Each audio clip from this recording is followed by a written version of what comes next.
your tits. Take your panties down. Let's see what you got. I'll part your butt cheeks. Take a look. I wanna see inside your beaver. What's that? It's the Jason Ellis Show. Let's look now. With Michael Tully. No. I gotta take a little cockle. Andrew Bruce. I'm gonna spread my ass open. Kevin Kraft. I snorted a line of Keith once. And Jason Ellis. Jason Ellis! This is the Jason Ellis Show.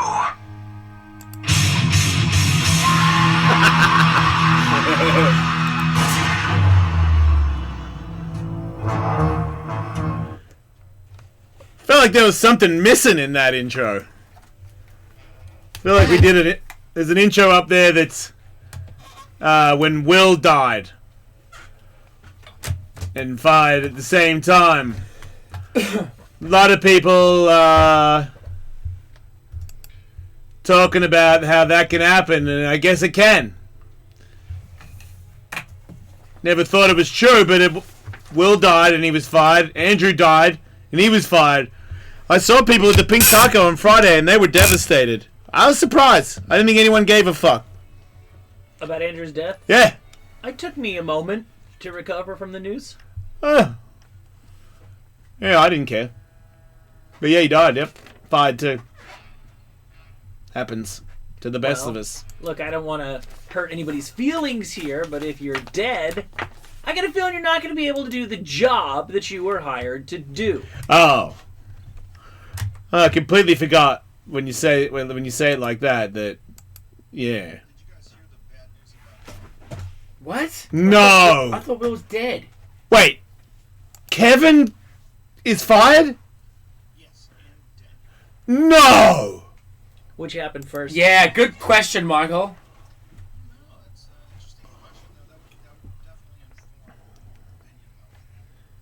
Wait, Cool Beans is dead?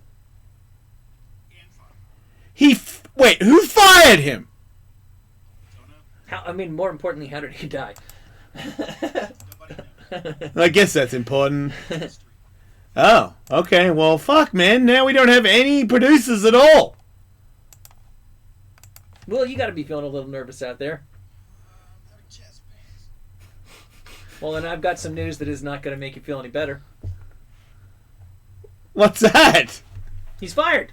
Oh no! Is he dead now? If He's dead now. past results are any indication, yeah. The gay cowboy over there is shooting people. As a gay cowboy. I'm referring to your mustache. Hey, no, I caught that. That's kind of cool. I am the gay cowboy. That's We need to get you a hat. spot on. I know. I need a hat. People said that I look like a police officer this morning. I was like, I don't see the police cute officer. I don't feel very cute today either, but whatever. It's okay. I'd like to see you in chaps. Yeah. I mean, you're becoming the gayest person on the show. You know that, right? There's a I'm lot okay. of back-to-back. Why would I... Wait, do you really want to see me in chaps? I do. Bruh, I feel like I'm being attacked. No, you don't. I do. I think you'd look great in fucking chaps. Yeah, okay. I guess. Maybe you're right. Right? Yeah. Katie keeps taking photos of my ass and sending it to this one person all the time. And I'm not sure how. I guess I'm okay with it. Who's the lucky person? It's a girl. It's not a guy. Would you ever wear dresses? Yeah. I was actually writing down stuff for my new book that me and Michael are working on. Michael's going to work on my book too. Yeah, I keep hearing that. I never heard about that. Dingo has informed me of that several times. Yeah. Oh, okay. Well, then that's big news. Yeah, big news. Can you wait till mine comes out? Yeah. Okay. Oh, mine's years in the making, dude. Okay. We're years away. You're still making yours. We're still making it. Right, okay. No, the reason I asked you that is because I was with Caitlyn Jenner yesterday at NASCAR, and I was telling you this morning, I still find it's a little strange that's my friend's dad. And then me and another friend were talking about how he has been wearing dresses for a long time while he was married. He had many kids. He did.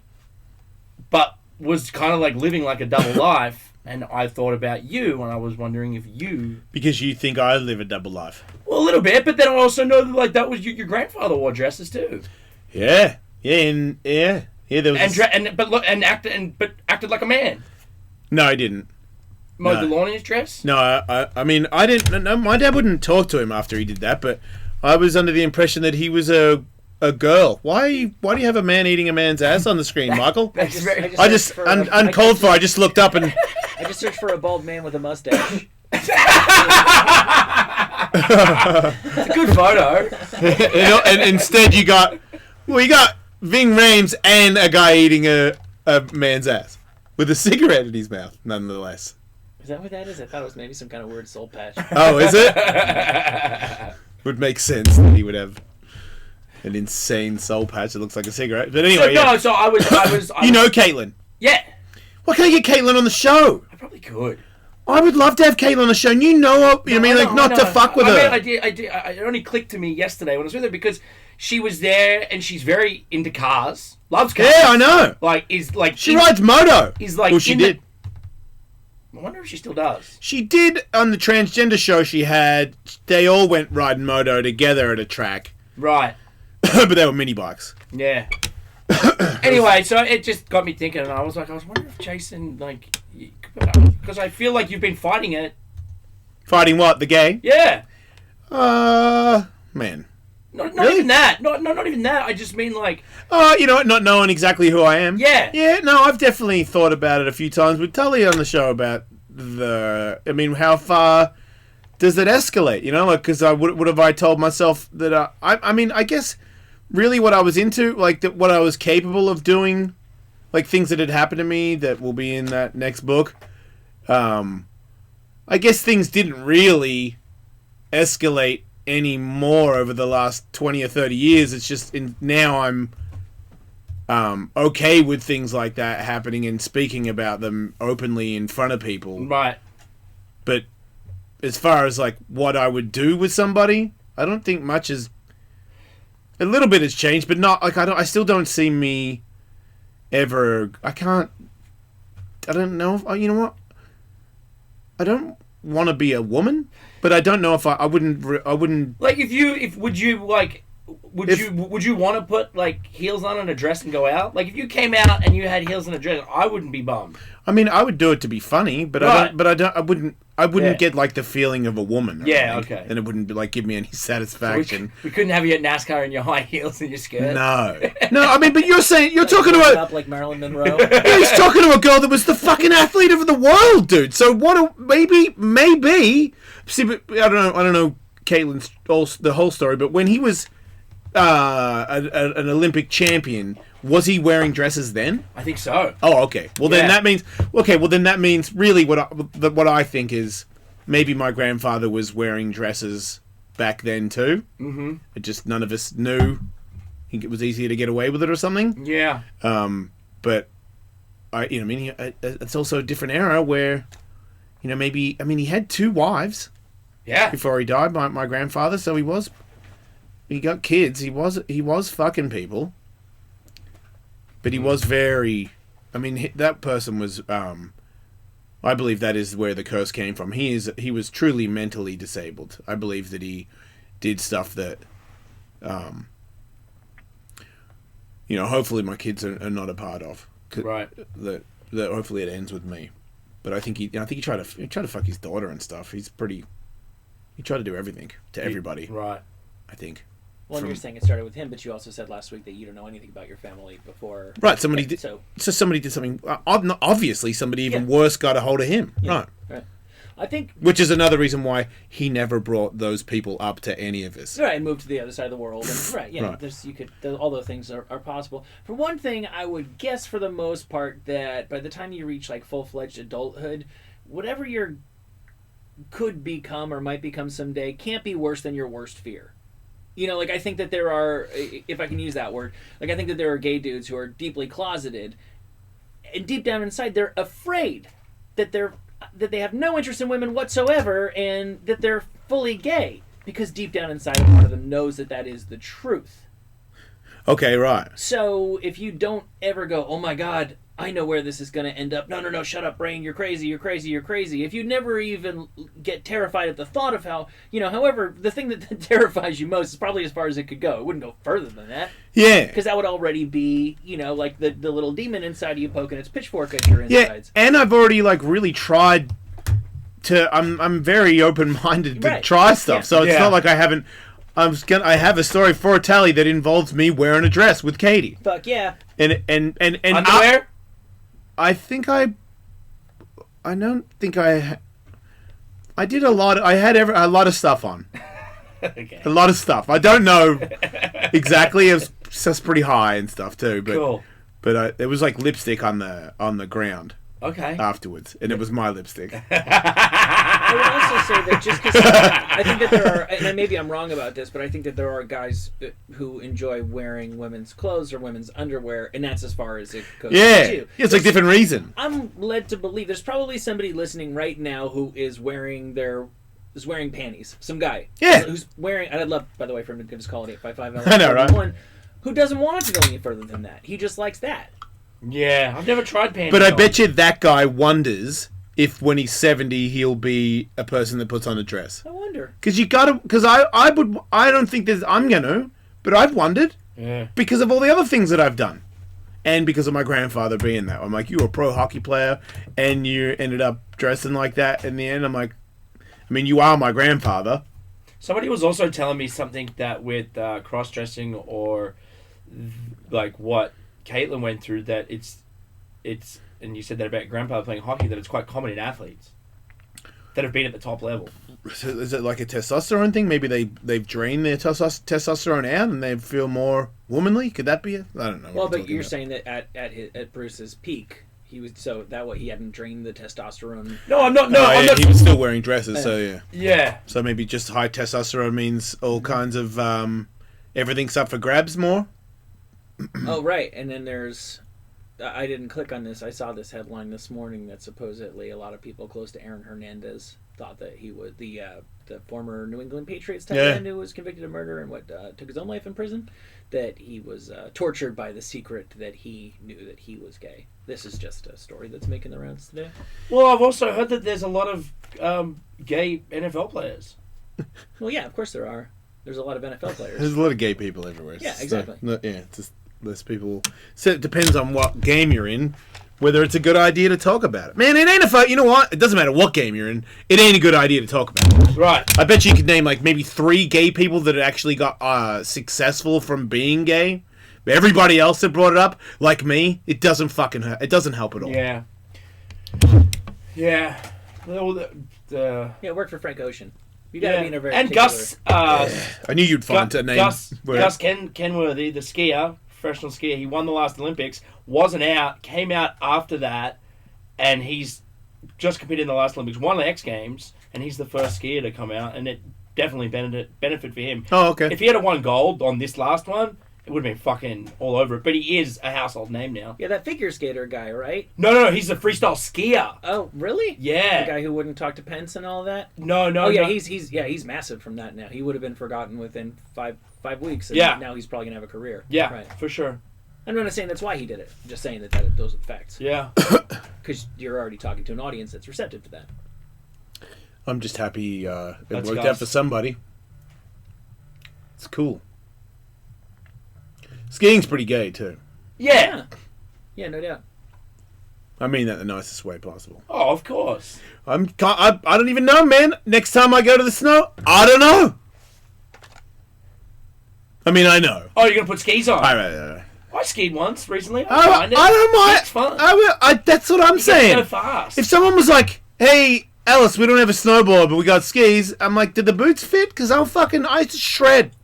When I was a little kid, give me those fuckers. I will cut the fuck up in here. Yeah. Which means I'll probably destroy myself in 3 seconds. But Oh no! When you eat shit, dude. I yard sail. Yeah. I lose everything. I'm going so fast, I'm catching kinda- edge. I lose both my poles, both my skis. I'm hiking back up the mountain like I'm a fucking kind Barney. of into that. Super into it. Yeah. I don't like because of the way my knees are now. I don't like bindings. I don't like my snowboard being stuck on me. You won't see me going backwards though. On skis? Nah. Who the fuck goes backwards on skis? Everybody. It's the thing. That's so stupid. You're trying to go switch, but you can't. Like, you went forwards. Your skis, they got the front bit turned up for a reason. You fucking idiot. You know, oh no, now I'm going switch. No, you're not. Skateboarders do the thing complete opposite. So now I'm going back. Fuck off. Fucking one of dirt bike dudes land backwards.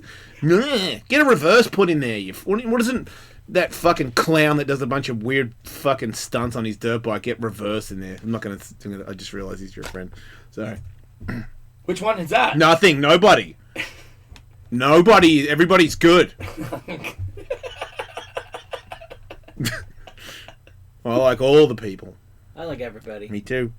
It's a general practice. Most of the time. Yeah. Jason Ellis on the wall, Andrew. Hey, Andrew's alive! Oh, hey. He didn't die and he didn't get fired! What? How did that happen? How do we know? I thought you died. He's a zombie. How do we know that you're not a zombie? Yeah, prove it. Oh, he is a zombie. Can you act like a natural human? Sound a little stiff. Show us your lower back. Yep, that's what a zombie would say. You bamboozled the zombie, which is easy. Easy to do. He died and then came back to life. It's pretty cool, though. Congratulations on your animation. I gotta say, man, for a dead guy, you're tanned as fuck. You're very tan. Right. Look how tanned he is, Dingo. I can't see him from here. Oh, yeah, you look great. Very tan. Are you tan? He's fucking tanned. Where'd you Yeah. go? Oh, that sounds like. Oh, you went to Hawaii, you lucky bastard. Okay, cool. Did you get laid? Oh, You man. did?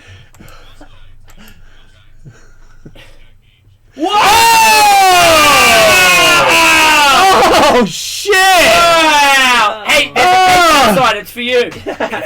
Man, you should have. You should have called. Girlfriend bummed out to find out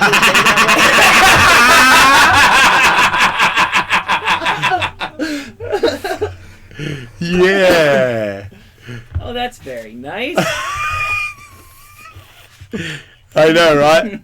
Huge compliment there. Wow. Fucking hell, man. Love in the air. Should have called the Love and Hate show. I would have told you to not do it. Yeah. Wrong show, dude. Negative divorce guy over here. Yeah, call me and I'll tell you, don't do it! How soon after you bought the question did you float the notion of a prenup? Hey, so did you ask her dad first? Oh, How'd you tell him? what a gentleman. Listen. Listen here, little man. I'm not asking permission because she's not property, but I'd like your blessing if when I now that I'm going to propose her. And you do it? I'd like to interface with your human daughter. Did you do it over the phone? No. Oh, good on you. Did you bring flowers for the mom? Probably. Really? That would have been nice. I've never heard of that as like a thing that must be done. Yeah, I don't know. I've never been down that road, so I wouldn't know what to do. Yeah. You're kind of in love, though, aren't you? You can't let her know that. Nah. Oh! Wait, she doesn't listen. No, definitely not. Fucking definitely not. But he's got something going. Oh, yeah? Yeah. Oh, good for everybody. It's fucking juicy, too. Is it? Fuck yeah. It's like, you know those commercials, Sizzler commercials, where the fatty juices are like sizzling? Mm-hmm. Hence the name. It's that juicy and sizzly. That's who he's in love with. Wow. Yeah. Congratulations, Andrew. Yeah. Yeah, see, he's changing subjects like a motherfucker. I bet you could get him to tell you he drank with the president right now to get out of this one. Yeah. I got no secrets, dude. I know, because you did drink with the president, right? I got no secrets, dude. You want to talk about it? No, I got no secrets. Let's talk about your girlfriend then. Let's Well, not can we talk talk about about that one not secret involving the then sitting president of the United States, as long as we're being open and not secretive here? Good coffee? Great coffee. Yeah. Yeah. Hot coffee. Very hot coffee. Got your mouth all tangled up. Now I'm all flustered. Burnt. Okay. We tried. All right. People- You'll get there. You'll get there. Fabricio Verdum was flustered. Hey, what's up with is it true that he got money from the guy? What's this fucking dude in in Russia that like runs Fedor, the Emelianenkos, and who is this guy? Yeah, but is he like some mobster guy that's been given? He gave apparently he gave Fabrizio money, and a bunch of other UFC fighters took money from this guy.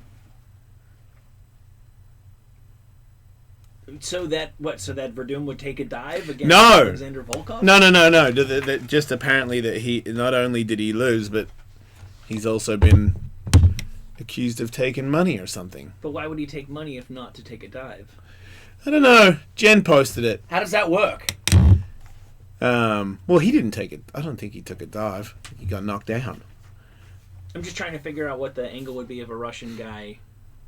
Well, I just saw a post from... Is fighting... I'm assuming Alexander Volkov's a Russian guy.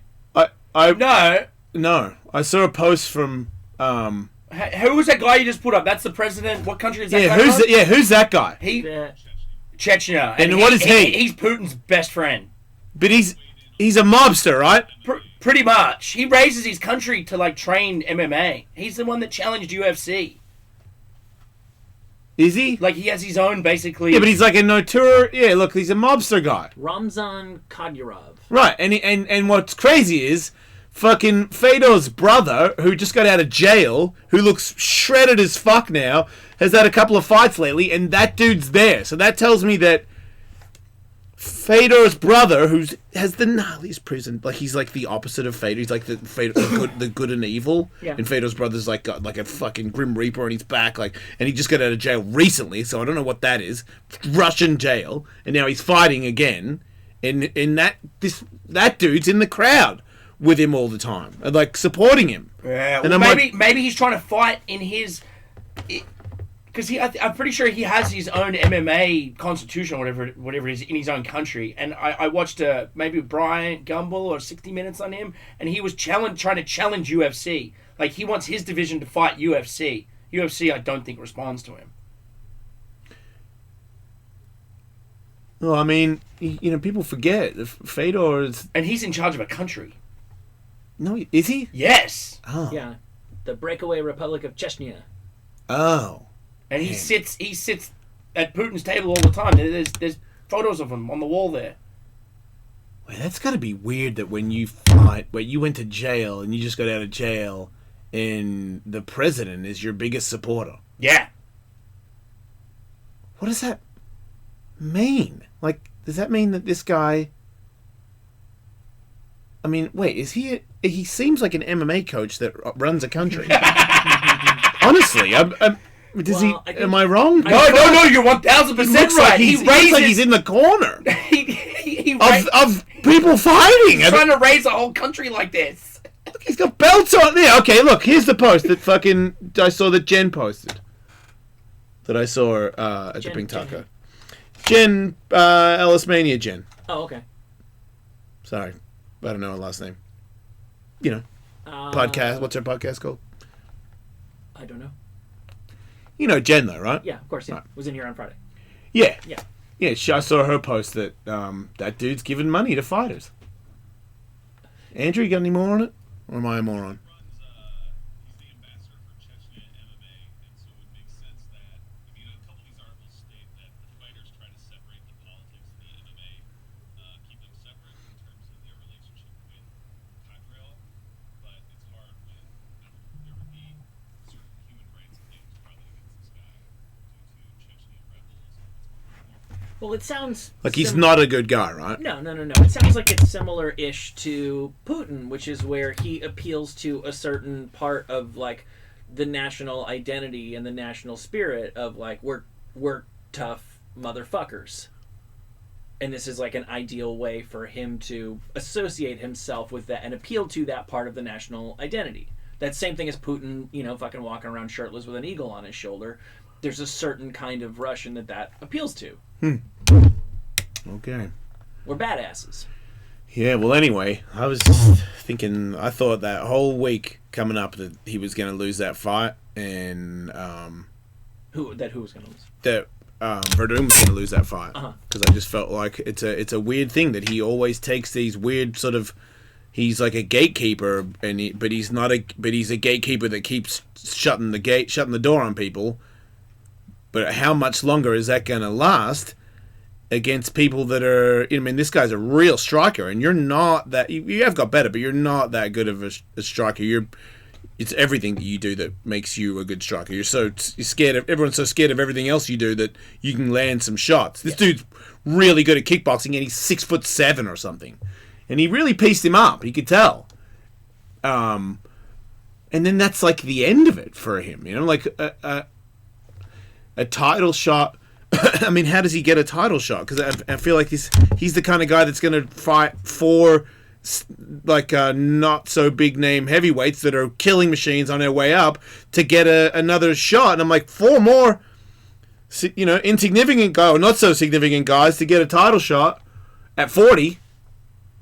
I mean, you could just be happy being in there because it's not like he's not going to, But it does seem like I watched this weekend him not have a chance of getting the belt back. But, anything's possible. But I did. Yeah. That was a bad look. I thought it was the biggest upset card I've ever seen. Every single person that was a favorite, including some fucking Russian guy that was like undefeated and was fighting a guy that had lost 2 fights. Like, they set this guy up to run through him like nothing, and he did. And then 2 fights, the same thing that my fight. 1 second left in the last round. The guy won. Wow. Some Scottish dude caught that dude in a triangle and tapped him with 1 second left. Paul Craig, as I'm assuming you're talking about. Yeah, I think so. Over Magomed Ankalaev. And then the other one, TKO at 4:59 of round 3 is Leon Edwards over Peter Sobota. Right, that was a crazy fight too.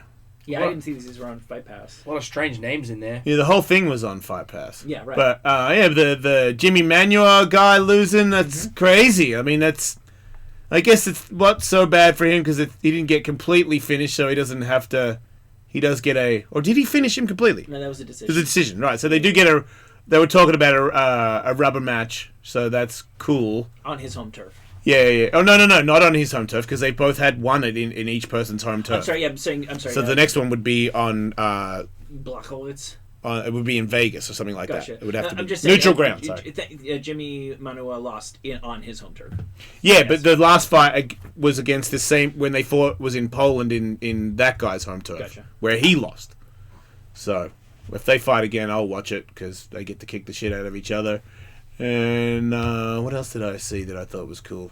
That's it. Just everybody that was supposed to win didn't win.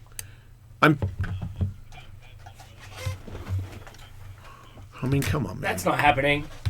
You know what? I did see something pretty cool. I saw Brendan Sharp say to Joe Rogan, "How quick would you finish CM Punk?" Or I think CM Punk, and he's like, "Not as quick as I'd fail the drug test."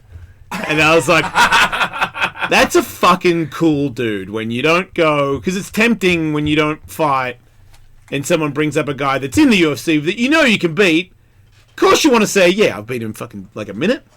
But instead, just admit the one other fact, because he could. I've done it. You could. I did like I was going to fight in the UFC, even though it turns out I didn't have to because I'm a moron. But I stopped taking everything that I was taking. Oh, you got clean. Yeah. You were getting ready for your fight. Yeah. Brendan's saying he's not clean. No, Joe Rogan's saying he's not clean. Oh. Okay. Joe Rogan's 50, right? Yeah. And he's shredded. Yeah. And he's fucking good at fighting. Yeah, he's smart. But he's been on the test for like 10 years, and I think him saying that if he pissed in a cup that the things would go off crazy tells me that he's not just on that he's on like all he's other stuff. Which means he's just like a successful Jason. Like everything he does is like I'm like, oh man, that's like the pinnacle of where I want to go. Right. I want to have all the stem cells, all the HGH, all the T. I want to have all that stuff. I want to be able to afford where I'm just Mr. Robo Man. It's good to have goals. Breaks, dude. put stuff in there. It's good to have goals, dude. Yeah, and thanks to him, that podcast, fucking the Mel Gibson thing, where I'm finding out more stuff. I'm Johnny Come Lately, but I bet you there's a bunch of people listening that didn't know it either. Where there's solutions around the corner, man. When people talk about don't crack your knuckles, you'll have arthritis, and all the people when I was young that would say that their hands hurt from this or that. I mean, there's cures for this maybe if you work hard and you can afford to pay for it because the government ain't gonna cover you for shit. But still, I don't know. As a guy that I'm not even old yet, and I ache. Yeah, That's I it. ache, and I'm way younger than you. Oh, wow. Yeah, What aches on you? I just broken a lot of bones, dude. But what part aches? My bones. Oh, When it gets cold, dude, it's rough out there for me. See, a lot of- I've broken this arm like 3 or 4 times, this arm 3 times. Mm. The snaps are what, then my fingers and shit, when it's cold, my body like hurts. yeah, when it's cold, my body hurts too. I was watching Supercross this weekend, a lot of people talking about bone bruises. What's a bone bruise? Those have been a thing. Yeah, it's been a thing, but a lot of moto dudes have bone bruises, and I guess they last way longer than bruises. Didn't slow down Eli Tomac. No, it did not, Michael. Man, I love it. Never get sick of Tully talking about Eli. He loves Eli. He does. It's his favorite. It is. Yep. I mean, I try to be an impartial reporter, but I can't hide my affection for Team Kawasaki. The kid's got it, Michael. The kid's got something special. So it's looking like it's another Jason Anderson this year, huh? Not yet. Plenty more races. I'm just saying, I like the guy. Yep, he's doing great. That was a pretty dominant Tomac we saw out there, though. You're very dominant, very dominant Tomac in St. Louis last weekend, Michael. Oh man, yes, Yeah. he was very dominant. He won by 20 seconds. I mean, come on. He barely even described this as a race. He is so much better. It's ridiculous. Yes. No, I like where Moto's at right now. I like all these guys up there, and it's exciting. Right? It's. I just think Jason Anderson's good for the sport. How's that? He's just like he's not all cut and proper, and he's like kind of himself. He's a little loose. I like that. He does get loose on the track. He's got a cool style. Who the fuck bumped off Chad Reed? I will fucking stab them. Yeah, that was some hot garbage what I just saw. What the fuck? Man, I'm glad I did not see that. I missed that bit. Who the fuck was that? I swear to God, I would kill you. I will kill you right now. Is that Bowers? You fucking piece of shit. Fucking cocksucker. Leave him alone. I mean, Back on the bike, Chad. fucking Reed, he's out there just trying to have fun. Fucking bumping him off the track. Bowers, you ain't winning shit, Bowers. Look, Reed was trying to get a piece. Fuck that guy. Yeah, he totally did that. All right, Yep, that just happened. Bowers, you're mine. 69 on a Cowie. Yeah. All right. Well, there you go. All That's. that needs to be said about the Supercross. I think so. Yeah. Ryan Hughes is going to be on the show today, Yeah, so he we'll is. talk about moto more later on. Well, as a matter of fact, he's here, so if you want to take a break, we can talk to him. Oh shit! All right then. After this.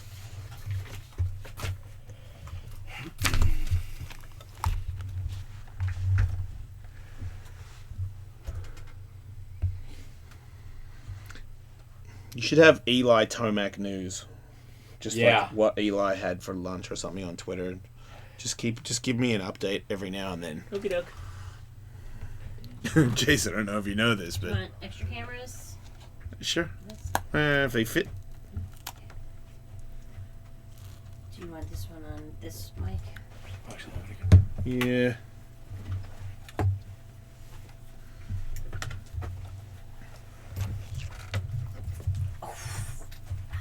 Sorry. What the fuck's wrong with you? I don't know, my elbow's fucked up. Did you say? What'd you say? My elbow's fucked up. Like it might be. I think I might have a tear. It just won't get better. It's been like weeks and weeks. Oh, I just Yep, fucking injection. I'm falling apart. I know. I think I need it. You can afford it too, so after I go see this guy, if it works, go see him. That shit works, apparently. I tried to get an MRI last week and the chiropractor was like, you come in and see me, and I'm like, no, I just need the number for the MRI place. Oh, well, come in and see me first, and I'm like, no, I'm not. I didn't say no, I just was like, I didn't call him back, but I'm like, you fucking asshole. You want to charge me $200 to go, like, to get an MRI? I'm like, oh yeah. Don't they usually require a referral to get like a prescription?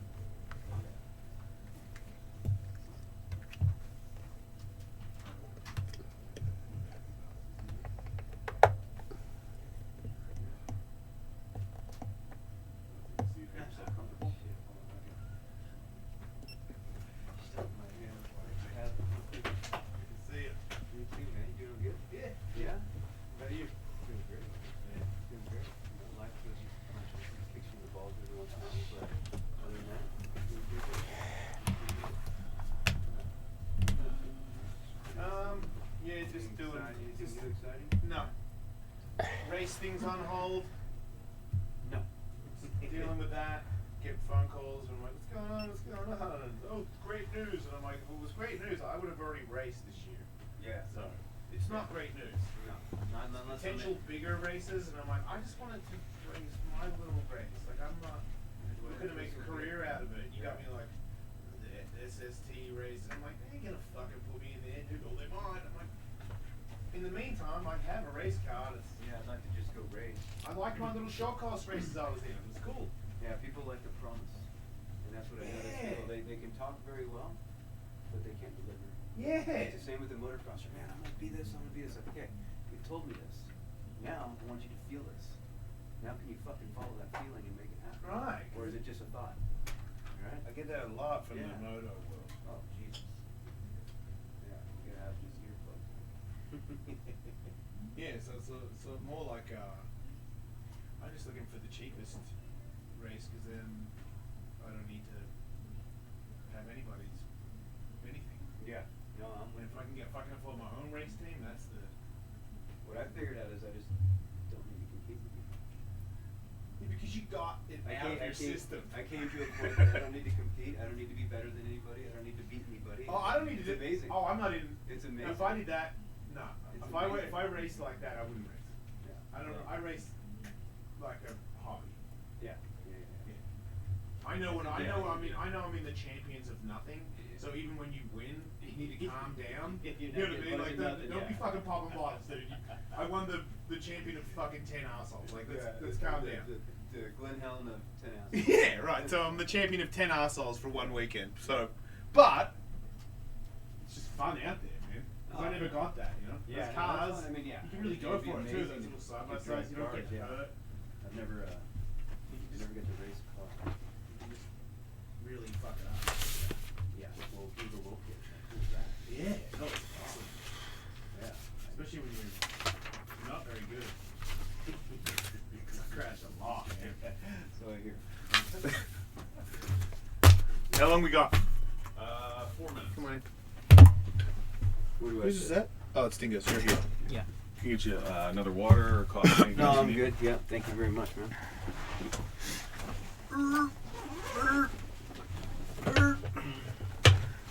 Put these doggies on. This is my cock. Oh, sorry, Jason. Fucking scummy. Harassing me. Scummy. He's my, Colin is my show producer when it comes to you. He's just on it, feeding me. I'm like, I know him. Like, I didn't even say it. I'm like, I'm not gonna say. I'm aware of Ryan Hughes, man. Yeah, no, He's giving me tons. He just asked me for a photo of you to post for you being on the show. Nope. You know Dingo? Yes, I know. Dingo. Oh, yeah, What's good to happening, see you, man? Ryan. How you doing, buddy? You met Michael? Yeah. That's my co-host. Yeah. Peanut butter fingers. I'll shake your That's hand. good. That's all right, dude. I don't need to shake your hand. I know you. I've shaked it before. It's all Really? good. Go on, tell us about this. Yeah. Oh, come on. Shake Oh, here we go. There was one time in Vegas, the walls got really furry. Do you want me to go into video and take pictures this week and stuff? Or do you wanna do that? Yeah, I might got myself into. I was trying to dodge it, but I might have got myself into the long distance racing because it seems like that's just where more people are all about hooking your car up and Oh yeah. just see. Everyone just like, hey man, what about the Baja? This and I'm like, I don't want to piss my pants in a car. Nah. Yeah, yeah, And, yeah. I was talking about that and they're like, you yesterday, don't have dude. to, and I'm like, dude, if I'm in, I'm not getting out. All right. Worst Like, experience, like, dude. I no. pissed myself for like 15 hours, dude, just sitting in a puddle of piss. Right. Well, you weren't even driving though. That's insane. I I would know. never do that. I don't know But it sounded like if I did these, then I get the backing for all the other races that I want to do. Yeah. So it's where it's like I'm like I just wanted to have fun and not be on anyone else's terms. Yeah. But you can tell that no, dude, you're gonna have to play ball a little bit, or you Yeah, can't yeah, even. yeah. You're not even allowed in if you don't play. Because I just wanted to be like, if I just go the race My thing, and then I go. Yeah. Can I do that? No, No, you cannot. You gotta shake balls and you know. So I'm trying to shake balls, Shake and it's weenies and all it's that confusing. shit. I know. 'Cause it's not A lot of balls. Well, yeah, there's a lot of balls to shaking. Well, yeah, there's the people that get powerful balls. We have left and right. All right. Yeah.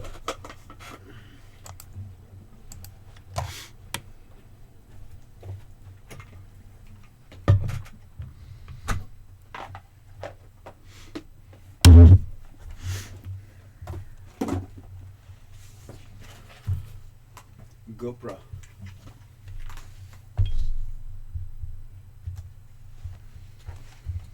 Did your hair get longer, Dingo? Yeah, it's getting longer. I haven't cut it in a while. It really becomes like your whole body. Yeah. Crazy, You're right? like Yeah. a lion now. Yeah, it's like a lion's mane. Yeah. Yeah. So Well, you got a cut it- fucking hat on and it's Dingo still... anymore, you're a lion. I'm a lion. You're a That's fucking what lion. I'm trying to do, dude. Yeah. Is this the Wizard of Oz? Pretty much. I mean, fuck, dude. You're what are you? You're the gay cowboy. Fucking funny. I mean, it's the wrong Wizard of Oz, but if I was there, that's fucking unfortunately what I am. We should totally start fucking. This is the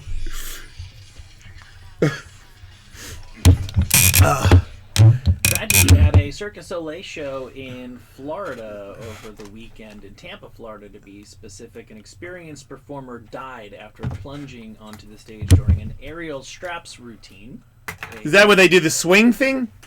Isn't everything the swing thing? I don't fucking know. When you get So with the they- don't they have a trampoline underneath, Michael? Yeah, they got pools and trampolines and swings and all sorts of shit. Was So- it in front of people? Yeah, it was. Oh wow, that makes it more exciting.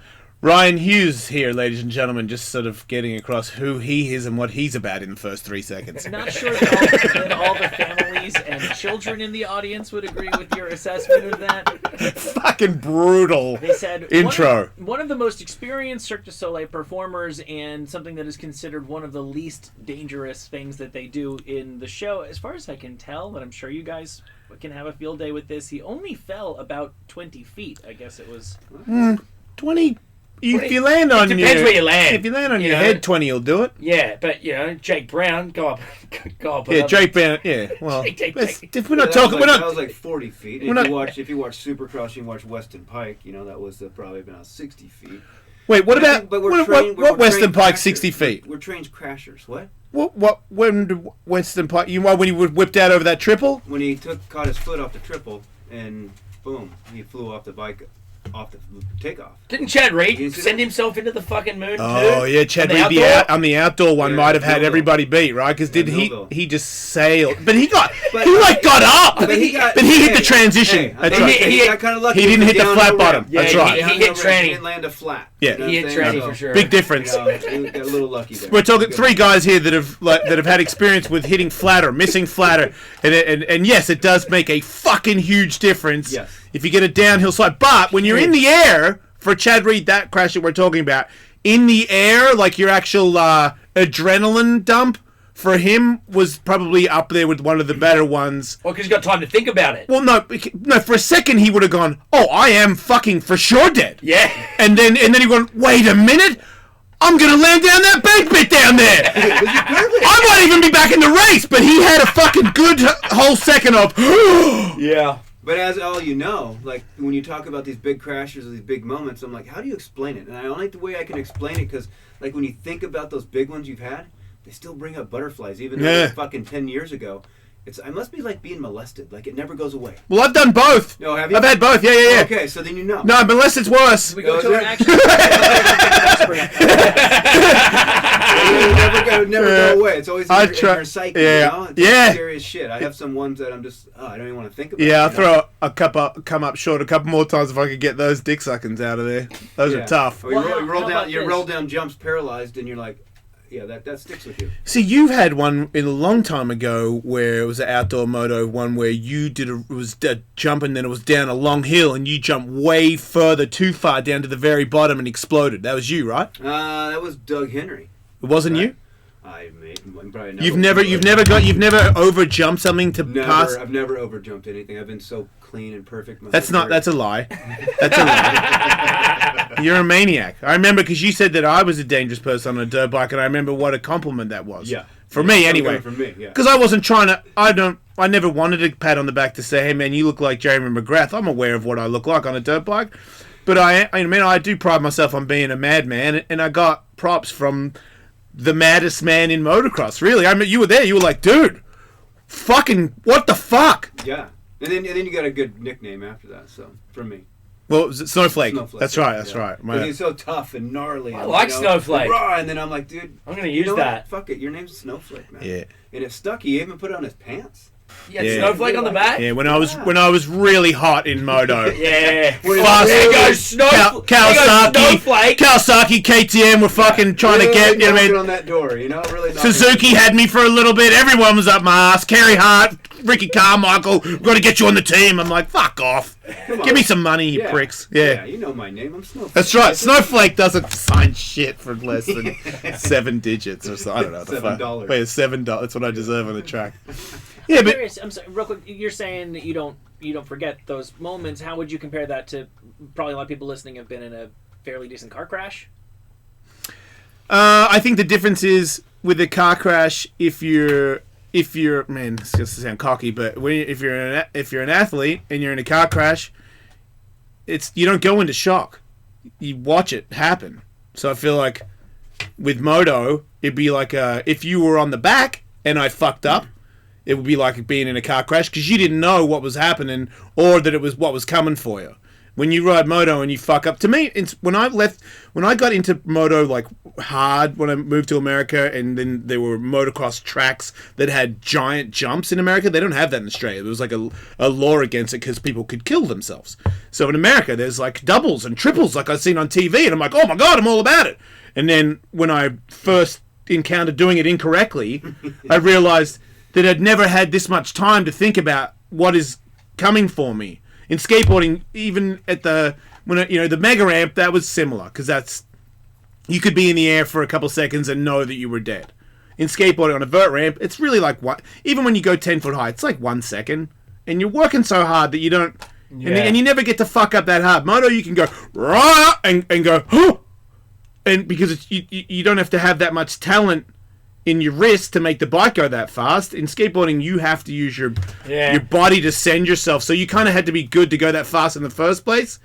I was nowhere near good enough to have those bikes, and I would just be like, roar, and go, oh, is that bad? And then like these crazy crashes that It's almost the same with snowboarding, like with big air jumps. Yeah, you guys do the same thing. Well, yeah, but like I always felt more comfortable spinning, rotating over like an 80-foot jump than I did straight airing, because you straight air it and you're just fucking looking at the knuckle the whole time whether you're going to go over it or when you're spinning, you're not thinking the whole time. The trick you got to do, you leave it and you're in rotation, so you're not really looking at anything. I also know for a fact that spinning takes you cut away from, if you go straight, the wind gets under you and changes where you are. Yeah. If you spin, you cut through the wind. Yep.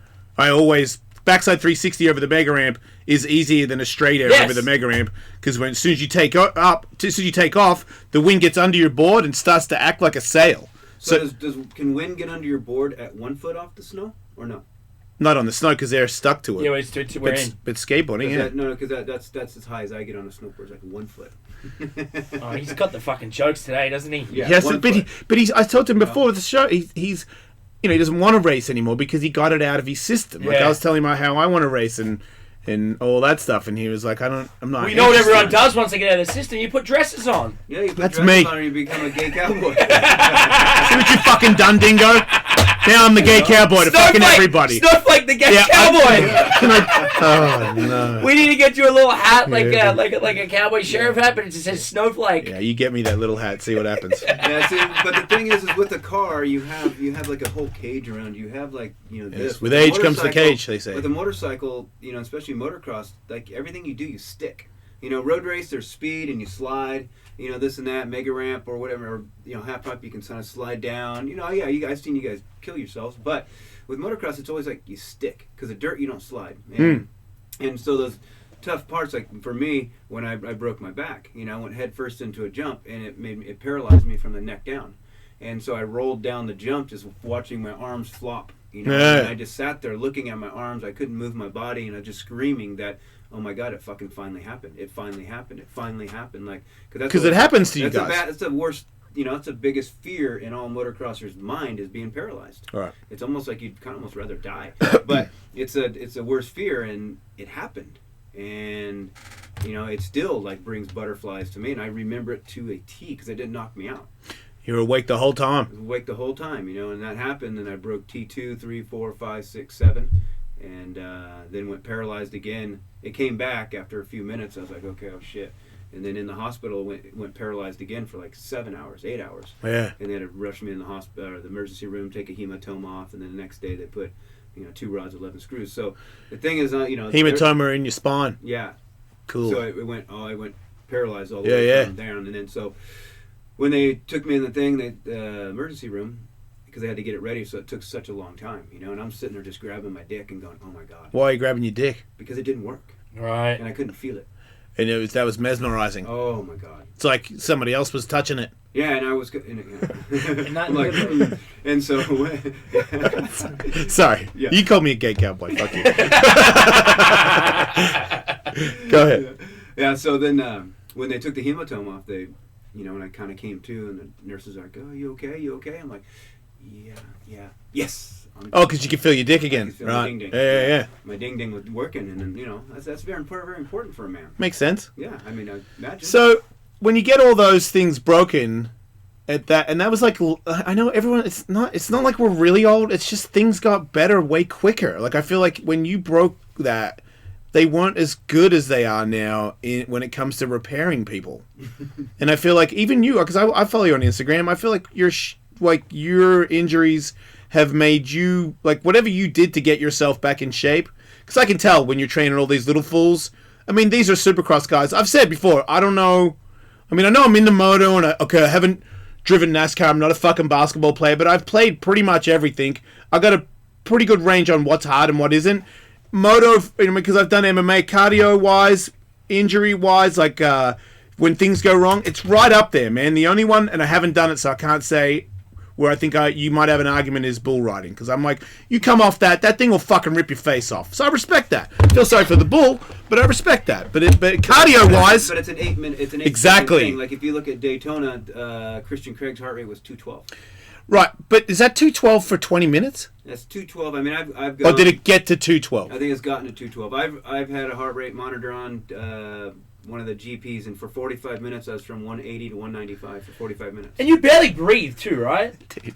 Well, I mean, supercross riding it's kind of like a part of, unfortunately, like you hold your breath a bit. Right. If something happens and you go through the whoops, you hold your breath through there. But that's the whole thing, is learning how to breathe while you're doing it, because so many people, and you get a tendency of holding your breath, and then that causes that arm pump, causes you to be in oxygen debt, causes your heart rate to raise and all that, Yeah. So there's a trick behind it of finding places to breathe all year out all the way, so you can take big breaths in, and so it's a mind thing too out there. You can't just go and give it gas, just like you were saying. We're riding F1 machines. Yeah. With 4th grade education, like yourself. Yeah. So, that's usually what it takes and to so be it's so in easy moto. to ride over your head. No, because I know, I understand. Combined with like 9th grade. Yeah, maybe.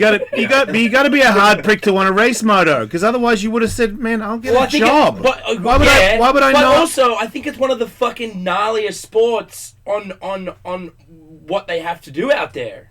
NASCAR or MotoGP or F1. It's motocross changes so much. There's so much going on that fucking track out there, between the whoops, the jumps, everybody. So much shit can go wrong.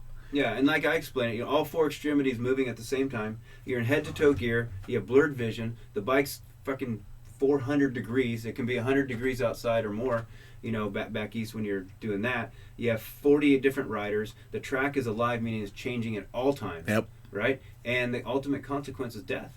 I mean, people die all the time in our sport. And so when you look at that, and you have to be strong, stable, coordinated, have intensity, have focus, have cardio. There's so much involved in it that when you look at other racing, other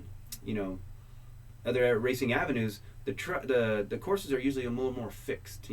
Like road race, NASCAR, all these things. They change, but they don't change like like motocross. You No. know what I mean? Right, which- I mean, you got ruts, you got shit growing in there. It's the thing that it involved pretty much every crash in a real race is because the track had changed and it jumped up and bit somebody. Because these dudes, when it's brand new, like a perfect track, it's kind of boring to them. Like they run it too hard. Yeah, and just like Daytona, 2 of the top guys, broke their backs. Boom, broke their backs. It's not like, oh, I broke a finger. No, they broke their backs. And our sport is so, blinded of everything. It's like, okay, oh, you broke your back? Oh, you're still walking? Okay, well, when are you going to be back? Not like there's no freak out and, oh my God, it's normal to us now. You're a guy that's broken your back, and you're training all these young guys to be out there racing. Mm-hmm. And are you saying that when a motocross guy injures his back, that you would advise them that it is over? Well, it just depends on the severity of it, But you're saying even what about, dude, a broken back, even the most minor fracture in your spine? Would you say that it's not over for you? Because the one I know this weekend watching Supercross, the announcers talking about how fucked up everybody is in the front of the pack, and I'm like, I as a guy that used to be involved in just being hurt all the time and listening to how fucked they are, and one of them can't lift their bag with their arm and shit, and I'm like, he's in the race. Like, he's doing shit with that arm that is crazy. And he was telling somebody, like, in the pits that he can't carry a backpack. Are you fucking kidding me? And apparently, if you keep riding, it keeps getting worse or it won't heal. Yeah. And I'm like, well, right there, it was Dean Wilson? Yeah, it was Wilson talking about it. And I'm like, well, Dean's been around. He's been hurt a lot. If I was Dean's parents, I'd say, Dean, you should probably step out this year. Get that to heal. I don't want you to have permanent damage, but I know that Dean has this sponsor and he didn't have one last season, and you don't fucking leave. No, you can't. He's on a 1-year contract, and if he doesn't, he just pulls out. Well, there's somebody else going to take his place. Right. Motocrossers are just tear-offs, unfortunately. Once they get a little dirty, you tear them off and there's somebody new. But it's so great for someone like Dean Wilson. When you put your life into it and you risk yourself 4 or 5 days a week, every single week. That's what people don't notice. It's not just a race, man. It's every single day at the track. And for someone to be able to know, and that's what I say when I train these kids are so much more mature than normal kids at school, because even though you're 13, 14 years old and you don't understand much, you're not really, conscious of too many things except just riding a dirt bike and maybe just you got a hair on your ding-ding now and you're like, ooh. So, but these kids, they have to see that their friends have gotten hurt and big problems like that. And it makes you grow up because you can't deny that they know they're putting themselves at risk every single day. Right. Every single day. They know the risk. I see the fear in them. They talk to me about the fear. But they're still able to put themselves out there. They break their arm, break their leg. And these kids are kids. And they come back right away. To me, that's a special person. That's a different human being than what you kind of see in normal school or normal sports. It really is, And it's just think that's a good thing? Well, I wouldn't say it's a good thing or bad thing. I just think it's a thing. It's just a type of person. Yeah. Because there's people that do things that I say, hell no. Like those guys that sit on the skyscrapers and hang off the thing with their finger. I'm like, hell no. But that's a type of person that can be okay with that. I would be tempted if I were in your position to tell if I knew a kid didn't have the goods to go all the way. If you break your back because you're competing to be the greatest in the world, that's one thing. If you break your back and you were never going to be in the running for that, that's maybe something different. That would be sort of a responsibility. A weight that's on you. No, it's 100%. And I make sure that I coach these kids that if the kids aren't going to really make it, say, hey, man, let's maybe focus on having some fun at this. Right. It doesn't matter if you're good at it or it doesn't matter if you're bad at it. The big thing is if you're having fun. That's the biggest thing, because everybody wants to be so good at something and be something and all this stuff, but they're taking the fun out of shit. Yep. And that's my thing is like, look, find something that you absolutely love, because if you love it, then it's fun. And if it's fun, you're going to do it all the time. And if you do something all the time, you're probably going to be pretty good at it, right? Yep. But you're not going to do that unless it's fucking fun, and then you find something you love. And so I really try to promote this to these kids, that don't just do it to be somebody or to get something or to have letters behind your name or trophies on the wall, because all that's going to go away. Once you get that trophy, once you get that championship, once you get that, now what? Now what? And this is what we're dealing with so many ex-athletes and so many ex-riders and stuff like that. They're just in this hole. They're in this void. They should do a radio show. Of who am I? You know? Because Yes, I know. Because once you say you're done, now what? Well, How old are yeah. you? What's the average career span? Well, it just depends, but I'd say 30 and you're done. 30 and you're Yeah, done. but then you get a Justin Brayton and a Chad Reed that are older. Yep. Justin Brayton just won, but normally it's, you know, you got to, I say you have a 10-year window. Yep. A 10-year window to be able to make something out of your career, make something out of Supercross, to maybe make some money and this and that. So you got to make sure that you take care of this body like you've never taken care of it, and that's where a lot of people go wrong. You know, they're just work out, and this is why I promote so much about working in, because now I'm dealing with the consequences. You know, every single day, all day, it's about just trying to make myself feel better because I'm in pain every day. But I don't drive down that road of fucking pain medicine and all that. That's bullshit. That's just laziness. Yeah. You know, complete laziness.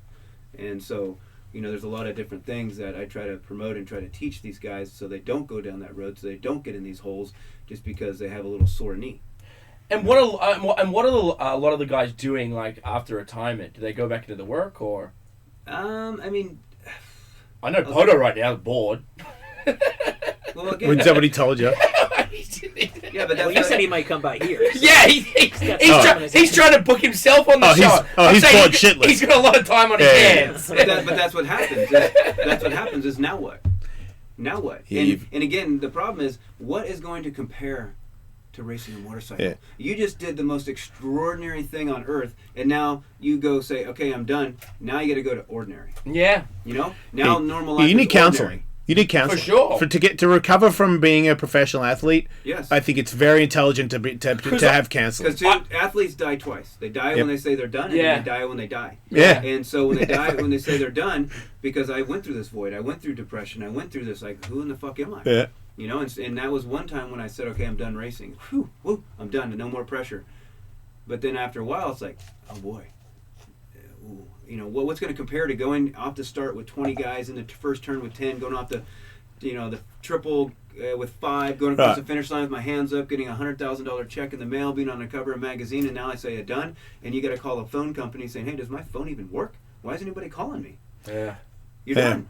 And so that was one, but then I was able to still ride and still be the cool, go to the track when I was ever a little bit down on myself and be the fastest guy and say, ha. But then once I broke my back, I could never be that guy anymore. And dude, there was days that I just bawled my head out because I didn't know who I was. Because I was so used to this energy that got to wake up, be challenged, be motivated, inspired, tested, rewarded every single day. And I feel that's a lot with these football players. It's not so much the concussions. It's about this void of they're nobody anymore. You know, think of going in a football stadium with all of your players hitting your fucking head and then 60,000 people yelling for you, and then now you say you're done and then you don't take care of yourself and you turn out to be a big fat piece of shit.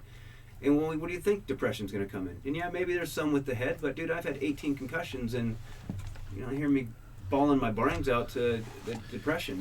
There's things to do to make yourself heal from these things. It's a lifestyle. There's an extra layer on top of all the other obvious stuff to the football, basketball players, which is unlike your guys' sports. You've always been on a team.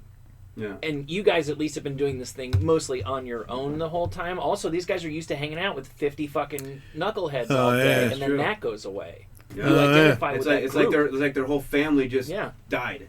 Yeah, I I can relate to that. I fucking tried to go back to Australia when I was a pro skateboarder, and everybody that I ever knew either was dead or had a job. So I just was like at the ramp by myself, and then that was like dying in skateboarding. It just ended. It wasn't that I was anybody. There wasn't anybody to tell me who I was. There was nobody there. Yeah. Like no one. Raise that bird. And there was no like social media. I was just in my own fucking head, just sitting there on top of the ramp, going, "Wow, that was a drastic change." Yeah, but that might not have been so bad now that that we have social media, because now when you're feeling bad about yourself, and do you follow anybody less than you? Probably not. You know what I'm saying? Most people don't. So they're always comparing themselves. They're always seeing everybody highlight reel, and it's so easy to compare yourself, judge yourself, and then feel inferior. I see this so much with these kids nowadays. Yeah. They come to me and they have no confidence. They have no self-worth. They have no. I have to retrain them how to fucking be motivated, how to have confidence in themselves, how to have trust in themselves because this social media is depleted them. It's crazy because you and the three of us here have lived a life of it and have watched all of our friends go through it. I feel like the social media thing, it's a lie on there. I mean, like I feel like it's the best side of everybody, or not even the real side. So when you know that, then because I talk to my kids about stuff like that. My daughter has a thing like that. Whereas you have kids? Are you serious? I didn't think gay guys could have kids. Ricky Martin, just to name one other. Oh, is that your guy? He's not my fucking guy. Snowflake's got He's just kids. a gay guy that's got a kid. Okay. Patrick Harris of radio. God damn it, alright? Touch the couple of dicks. It doesn't make you gay. Get off me. It's always skin. God, man. So I'm into trannies. Fucking kill me. I'm a Satanist. I'm fucking... Anyway, get off my gay. What were we talking about? Yeah, social media. Oh, the social media thing. Yeah, like the Kim Kardashian people of the world. You think that everybody is that, so you think that your day sucks. Like, that's the same with everybody in action sports wants to show you they got all the money, or they got I got the coolest chick, or a cool chain, or I got free tires. Like, it's all bullshit. Free what? Yeah. Free tires. Fucking people show how many sponsors I have. I got speakers. You probably fucking. Yeah, you know, that's half these guys' social media is just look at what I got and look who I'm sponsored by, and it's like, I feel like social media should be about sharing, should be about it motivating, inspiring. You know Yeah, no, I'm with you. Because the world is in such a bad place to me, and people are they're not even humans anymore. No, I'm sorry. They're depressed. They have anxiety. They're fat. They're lazy. They're unmotivated, unfocused, and gay. Hey, come on. Riding horses. Or Anyway, snowflake. But I don't know. That's what I feel. I just No. we all need to get behind this dying breed. I mean, we're killing ourselves. I've tried. Look around, man. I know. I've tried. I mean, look. People look are so at, negative. Yeah, but I know. But look at what social media has done for like the youth of kids. The amount of kids that are committing suicide live on social media, like it's that is fucking growing too. Yeah, into depression because of you're always comparing. You're always comparing, and if you compare, then what? Yeah, but you're comparing. You're You're comparing yourself to somebody else's lie. Yeah, But they don't know that. These kids I know. aren't educated enough. But that's why. They're not aware enough. They haven't been through the trenches like all of us. If you have parents then who are informed about stuff like that, then you will be informed also. But not a lot of people have parents that are like, hey, we need to talk about what's going on social media. Like, you realize, because to me it's easier for me because my kids see. People look at me like I'm something special sometimes because they've seen the radio show. So they're like, and my kids are well aware that I'm not. Yeah, so when they're like, someone's like, holy shit, can I take a photo? And my daughter's like, what the fuck would you want to take a photo with him? and I'm looking at her like, I know, right? And then afterwards, I'm like, it's not like when people get weird when they see daddy, it's because it's not real. Like, they see a photo of daddy jumping stuff or daddy being funny and they think, wacky daddy, he's always, me, like, sometimes I'm just sitting on the couch lame. I don't have anything funny to say. I'm actually, like, opposite of funny. I suck. But on social media, you see me, like, I'll have my sunglasses on, I'll be like, look at me, I'm all cool with my cool friends. And then you bullshit. And then you get back in your little Prius and... No, I'm he does have a Prius in the driveway. I do. Yeah. It's my wife's car. I don't drive it. Dude, do you have a shovel over there? You just dig that hole deeper. It's my wife's car. Get off. But so the thing is also when you look at social media again, like I said, you're looking at the extraordinary. Yeah. Everything's at everybody's best of their day, and then you turn the phone off, and then you look at the ordinary, which is life, and that's why these kids and everybody just so stuck to it.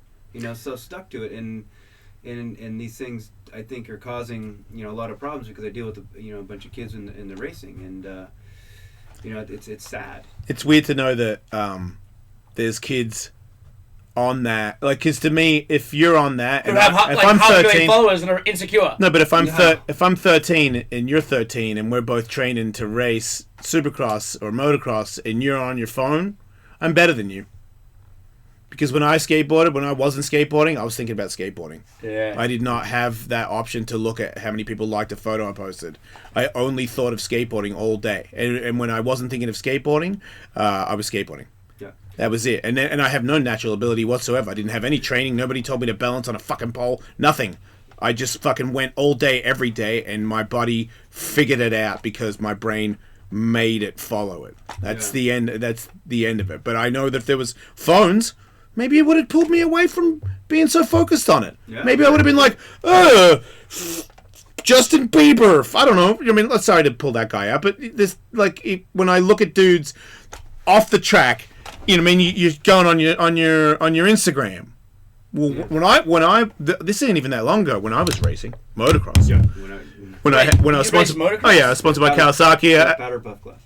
I was in the powder puff class, but I'm also the fastest skateboarder on two wheels. Steve Caballero can practice all he wants. I heard he's will go faster there. than you. No one's faster than me. in I heard he's skateboarding. faster than No you. one. No? Anyway, I had the belt. Done.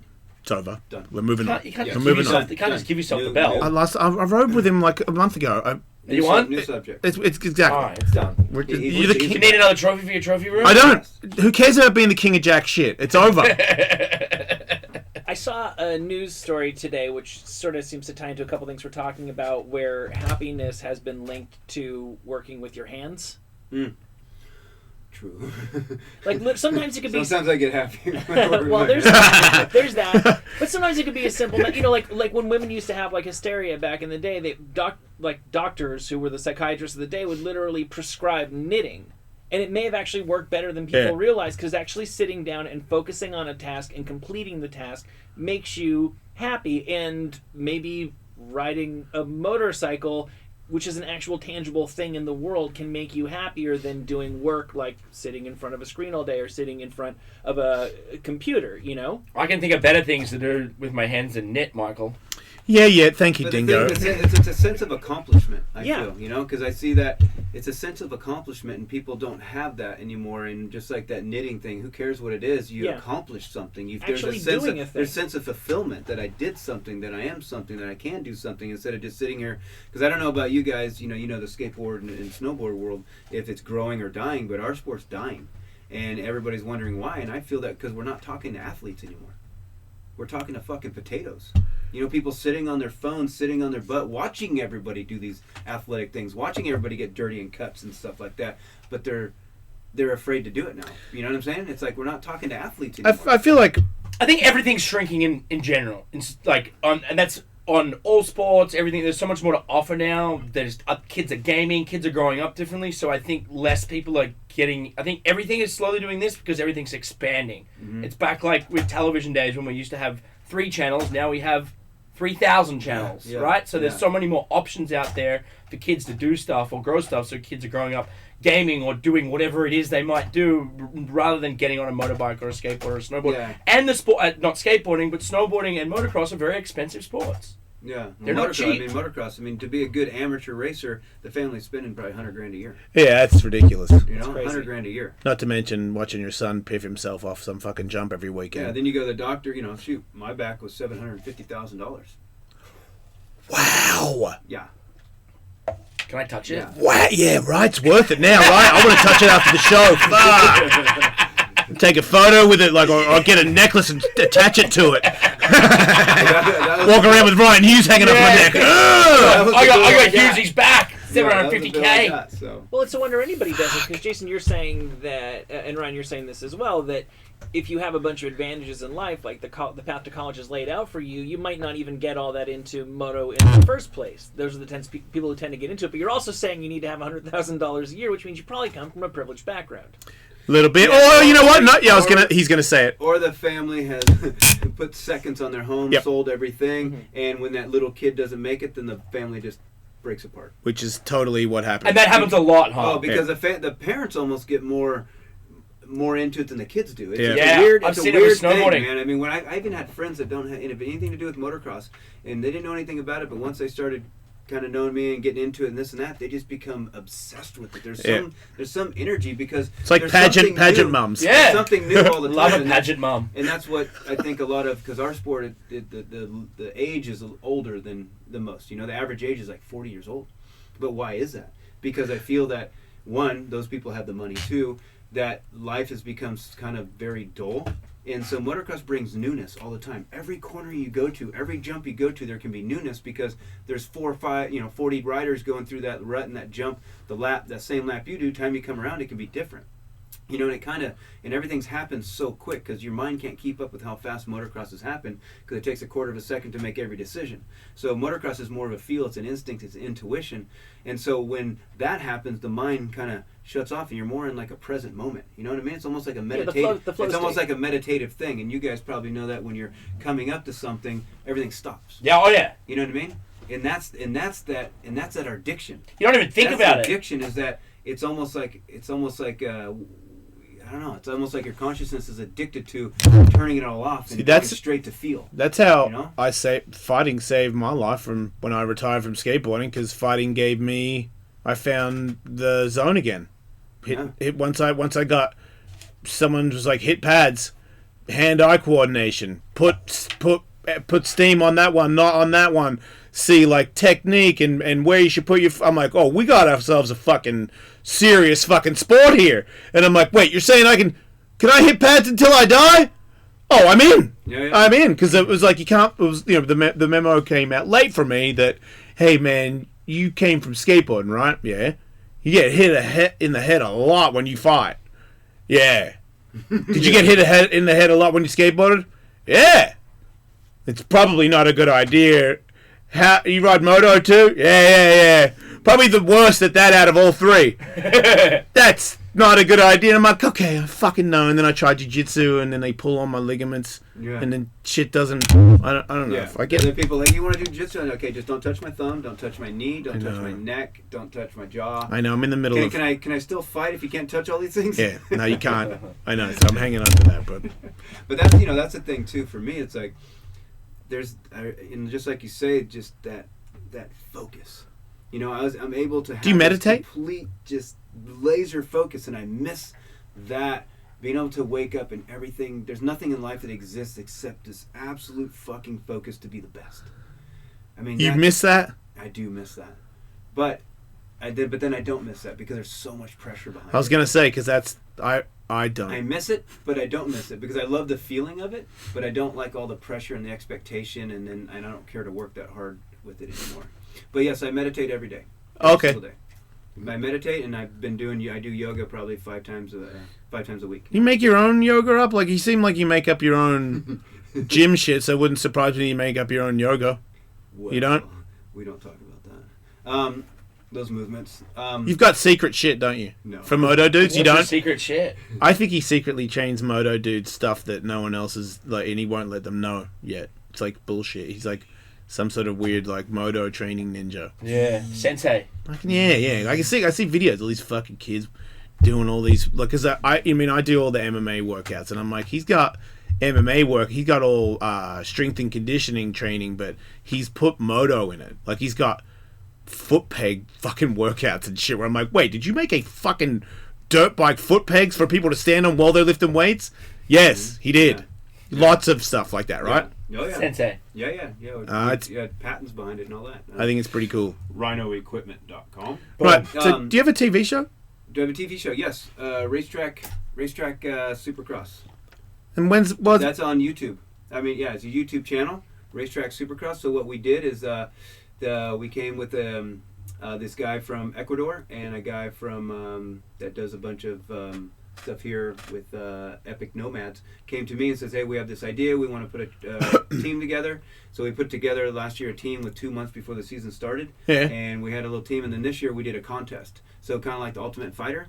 Yeah. So this is what this is, and we brought in 5 guys, tested them, this. They rode, they challenged themselves, they trained, they raced against each other, and we picked, and we had the winner. We put the winner on the team, and this is the first year we're doing it. The next year we're going to do it again.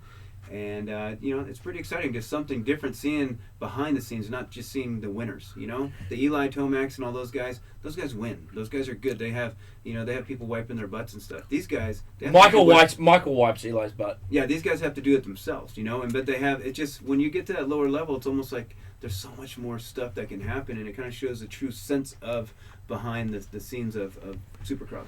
It's a pretty cool thing. It has always been interesting to me, the people that drive their own bike to the races and have their own, like, don't have a pit crew and don't have a good bike and don't have any of that stuff and just still go to all the races and go in them. Like, it seems so not, like when you're a pro skateboarder and you're in a pro contest. Basically. No, it's not, dude. I mean, not like that, but I'm saying he's basically funding himself to race. He is so not like that. You have no idea. Like, No, we're talking about there's dudes. guys that don't even have enough money. They don't Right. have enough money to get to the next race. Right. But I they're wasn't saying that. They're still calling themselves a pro. And they're allowed in the thing. They're in the race. They're good. They're great. Yeah. They're great, but just the sport just does not pay down that far, and so these guys do their scraping. It's just crazy to say, when you say down that far, it's not that far. No, it's like 20. It's 20 dudes, and the stadium's packed. Yeah. It's weird to know. It seems like that with a lot of things, though. That, even the UFC, it's such a big organization, and there's people on there that are, even if I know people that haven't made it to the UFC that are really good fighters, and then the people that are in the UFC must be better than them, and they don't really make that much money until they're famous in the UFC. And I'm like, every time I watch it, everybody buys it, everybody's in the stadium. It's weird to know that the guy that has, the blood, sweat, and tears from those people, the women and men that fight or race, don't get a little bit more of the money. Like, I understand that if you're the businessman, you're going to get most of the money. You made the play, so it's your money. Yeah. But to know that anybody... Because you could have a show on just how fucked a lot of dudes are in Supercross. Because I've been there in the morning and seen, like, the dudes in the pits where I'm like, how did this dude get in the parking lot with his bike? And then I'm like, oh, he's racing. Yeah. He fucking drove here with his shit truck, like, piece of shit old fucking, like, $5,000 truck with his bike in it, and that's it, man. Like, and he's in the pits, like, tightening his shit up, and he's going to be in the race. And when he goes, being his mechanic or his girlfriend is mechanic. right? Yeah. And then like, if he goes to like Elsinore and I'm there, I'm like, who the fuck is that guy? Just tearing. And then the other thing is, when they're that fast, your bike obliterates in seconds. So like my brother, who's like a really good racer, his bike every like half an hour he had to like adjust something on it. When I could ride mine for like a week.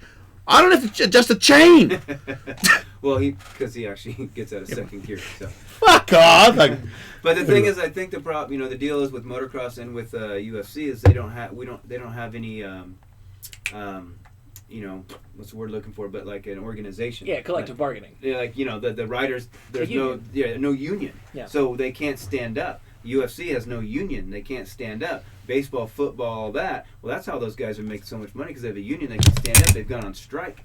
You can't ask them with supercrossers to go on strike because they need to make a payment. Yeah. They got to pay their house payments. They got to eat. They got to do all this stuff. And if they don't race, what are they going to do? And so it's very, very difficult to make everybody stand together. Or there's an iron fist above them, maybe like UFC, that says, no, don't even think about it. Don't even think about it. So I don't know. Yeah, right. Is there anything we can do to help them? Huh? Is there anything like the people can do to help, like the? Start up GoFundMes I don't know. for the bottom 20. If you could actually get like a Bill Gates just sponsors the bottom 20. if you could get 10, 20, 30% of fans to swear and actually back up that they would not follow the sport until the guys at the bottom are getting taken care of, you'd probably get taken care of pretty quickly. Yeah. And then there's also the thing, unfortunately, where if you're a guy who makes it to the top, well, now you're a guy who maybe has a little bit of power to try to get the guys at the bottom taken care of. But nobody did that for you, and you're only going to be on top for so long. So who's going to be the guy who's going to, sacrifice himself for everybody else, and then the vicious cycle continues? Yeah, I mean, we tried to put something together like this back in 1990, 4 or whatever. Back then, and 2 people sent their applications in, and it's just like, again, you can't be, unfortunately, you can't be very intelligent to want to race and ride motocross. You know what I mean? It is. Sorry. It's the So it kind of sometimes that's all we know is just, hey, we just go fast on the motorcycle, and a lot of times it's not about making money. It's not about being the best. It's not about winning championships. It's about the thrill of it, man, and the feeling of it, and just there's nothing you can't even explain it. It's like I talk to guys that are at the very top, And when you race that level, there's not even words that can explain what it feels like or what it is, or you know what I'm saying? Because I don't know, it's everything happens so quick, and what you can do on a motorcycle and the things you can go around and go over it's like unexplainable to a normal person. Yeah, you know what I mean? It's got to a be person one of that the... hasn't done it. Be like, Jason trying to explain it to Jason. It's just he's never going to get it because he's such a normal. It's hard for Jason to talk to Jason. Pretty funny he's for a such a washed-up normal motocrosser. Fucking asshole. It's one of the greatest blessings I think life would have to offer, to be insanely world-class good at something that is the thing you love more than anything else. Yeah, but then there's that's the evil in it too. Because once you've been the best at something, now what? Well, I mean, but that's it You know what though. I'm saying? I mean, this is the shit that we deal with. But that you know? that This goes is the back to, same I thing. got friends that are Olympians or world champions or whatever it is, and they come out of their career and they've had a long career because they lasted it, so they're coming out in their early 30s, and they're at 30, that life's ended, and they don't really know how to fit back into regular society. Yeah. Because they've been put up on this pedestal on such a high level, and that phone stopped ringing, and it's not that they haven't made a lot of money, they just don't know what to wake up and do with themselves. Yeah. Sean White said the same thing to me like 6 months ago. He's like, I know the day after that Olympics, whether I win or lose, I'm going to wake up and I know I'm probably not going to ride a snowboard ever again. Yeah. Competitive like he was at the Olympics. He goes, I know that me is coming to an end. Yep. My whole Yeah. life I've trained to get to that level. And he goes, I know it's coming up, and you're mid 30s or early 30s. Yeah, Well, exactly, I'm sure being accused of being anti-American and a sexual assaultist are keeping him very busy. So he's got that. I know. He got. That didn't last long, though, did it? Nah, Okay. he put them more in their place. He got a little Good. bit Me Too'd on the Today Show. That was kind of fucking lame. And then he had the flag, and they said he was standing on the flag. He just won his fucking third Olympics. Somebody handed it to him, and he walks across the half pipe and track. people It are was retarded. Nonsense. No, that's Thank the you, thing for me. Fusey. Yes, they are. I'm like I say, I'm almost 45, and I've done a career for almost 35 years. I've worked a career already. I've worked a career. It's 35 years of doing the same thing, of racing motorcycles and teaching motorcycles. So, yeah, it's you start very young, Look, I feel like, and this is probably from years of therapy, but what I wanted from skateboarding, one of the things I wanted to accomplish was to be the greatest there was, and that didn't happen. But then when I got older and I realized, I mean, in the end, there was a goal like that, because if I got that goal, then everybody would be happy with me, because I was in a zone where you were so good that maybe you should be the best in the world. But what I really wanted was to be the master of to control that piece of wood. I wanted to control it and make it a part of me, so I didn't even feel like it wasn't a part of me. And I could fly around and go anywhere I wanted on it and do anything I wanted with it. And I got that. Yeah. And then in the end, whether I got a fucking trophy or I got a photo or famous or money, I didn't get into skateboarding because I wanted money or anything like that. When I started, I didn't say, "Oh, one day you'll see me in a magazine." I was skateboarding, and then the best part of it was when I was skateboarding with my friends before I turned pro. When I just was like all day, skateboard, let's get, and then when we would get there, and then we'd be like, "I'm on my skateboard with everybody, fun." More fun than ever. Than nothing matched it ever. First time I got off the plane in America was like a fucking dream because Tony Hawk was born here. It didn't matter that it was America. I knew that you guys were here. So when I got off the airport was spectacular because you guys had been there, and to have that much adrenaline in me from a fucking sport, that's the gift that I got. And then just to know at one point I was like, fuck, man, you know what I mean? Like I could have been, you know, right when I was top 3 in the world, I didn't. You know, if I was top 3 in the world now, I'd be getting paid. Fuck you, Ellis. Yeah. Fuck your money. Fuck your fame. Fuck all of it. You. At one point, I remember I could use it any way I wanted. I could make that fucking thing come with me when it wasn't even like. That didn't make no sense. Doesn't have to. It just came with me. Yeah, you're on the right point, because I talk to a lot of kids, coming up, and one thing is like, man, I worked so hard, and I was so just determined to. Was it to win? Yeah, I wanted to win. I wanted to beat people, but there's just such a focus. I'm like, did I even have fun? Because I worked so hard at it. But then I look back and I go, did I have goals to win championships?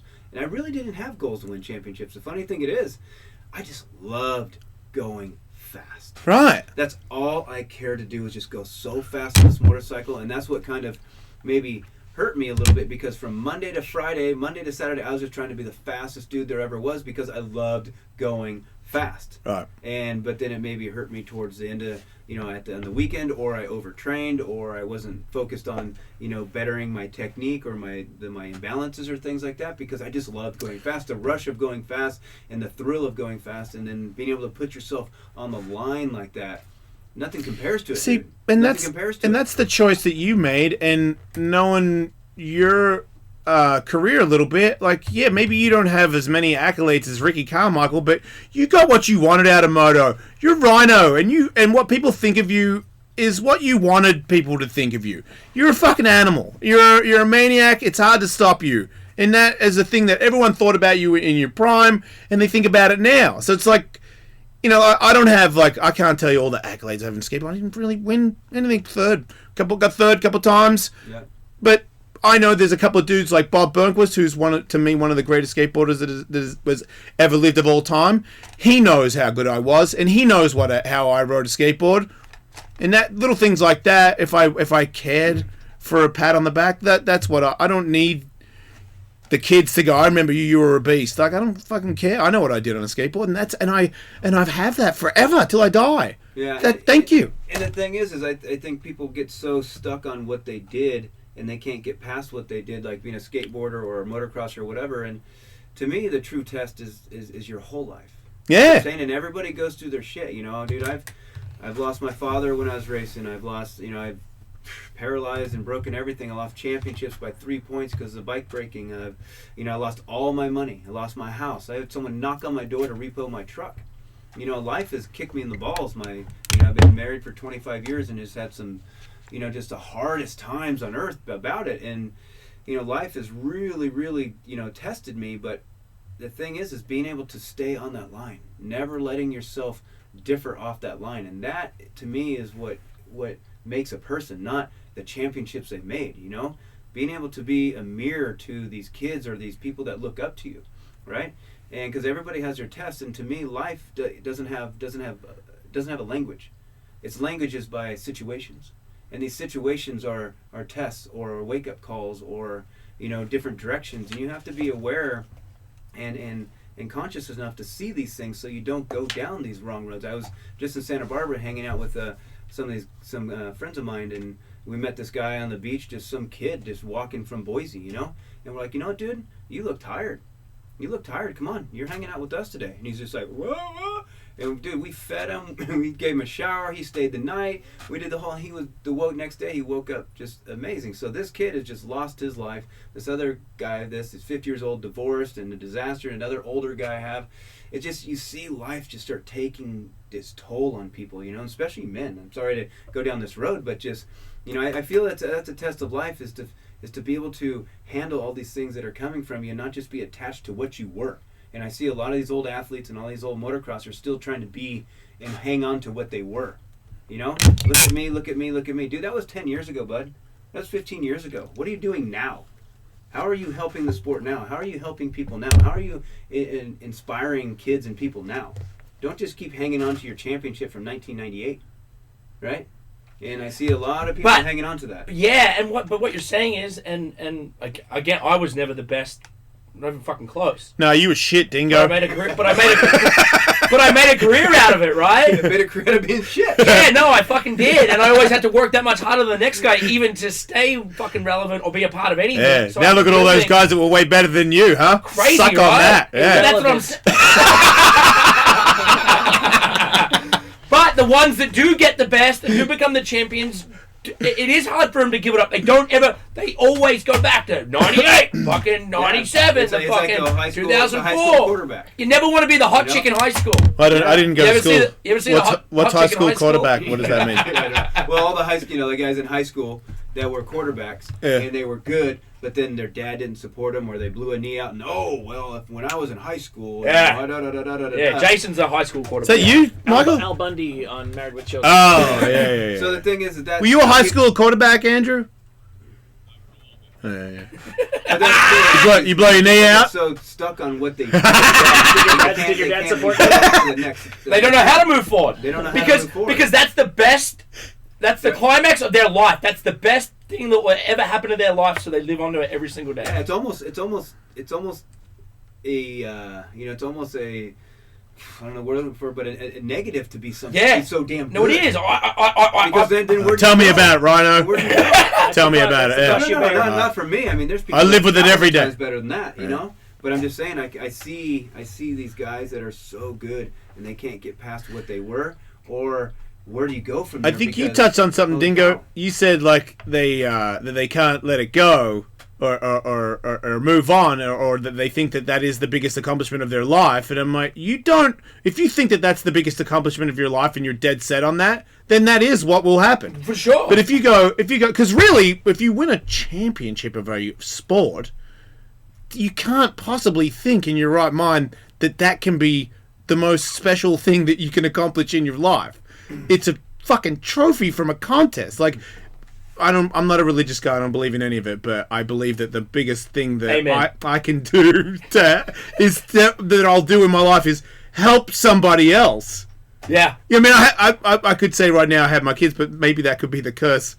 The poor little bastards that half of their blood is this.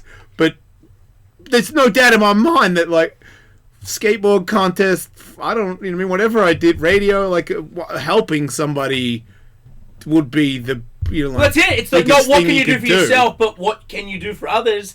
And up until like 5 years ago, before I started, talking and hanging out with youth and kids and traveling the country and doing that stuff, I only cared about me. I only gave a shit about me. Nobody else fucking. Well, you're still very young. I don't blame you. You should, but right? I think it's very big of you that what you're doing right now. But I have had a change, and I put those kids first. And it's if I can give them information or give them a platform to make them a better human, or them to find out what they're great at and go and do it. I didn't graduate high school, but I've been working since I was 15, and I'm pretty good at what I do. Do you think what you're doing right now has made you happier as a person? 1,000%. Well, that's awesome. Yeah, so I think you do that a lot too, right? It's almost like you come to a point. It's almost like a midlife crisis. Yeah. The midlife crisis. I think I've had a couple of those. Is like the exterior of life isn't going to excite you anymore, and that's kind of where I'm at. It's like, look, money isn't going to excite me. I've had it. Fame isn't going to excite me. I've had it. Being the best at something, I've already had it. Your dick Doing this, working, I've that already excites had it. you. I've had all these things, and so if I go chase those things, they're not going to bring me happiness anymore. And so, what the big thing is like doing an about face and start trying to figure out who you are. Yeah. And that is the most interesting thing you'll ever come about is when you can actually start to figure out who you are and work on yourself and understand yourself. It's the most complex, But when you figure that out is when you hit rock bottom. Depression, suicide thoughts, you whatever it is. bring When you're at yourself rock bottom, you inside. find out who the fuck you are. You bring yourself inside, start finding out who you are, and then you start creating a new life. Yeah. You start creating a new life, and because the exterior of life isn't going to excite you anymore, and that's coming inside. And I don't want to be this, spiritual thing of this, but dude, it's 100% of what I've healed myself and in the path that I'm going down and the understandings I'm getting. It's not from getting more. It's not from wanting more. It's actually from getting less and wanting less, but trying to understand myself more and trying to figure out what is all these things happening, because the biggest thing in life is mastering yourself. Not letting your mind master you. Not letting your emotions master you. Not letting other people fucking master you. You know what I mean? And that's what everybody's doing, is everybody's just looking for someone to teach them or tell them what to do, how to think, how to act, how to feel, how to this. Dude, have some balls and figure it out yourself of how you think and feel.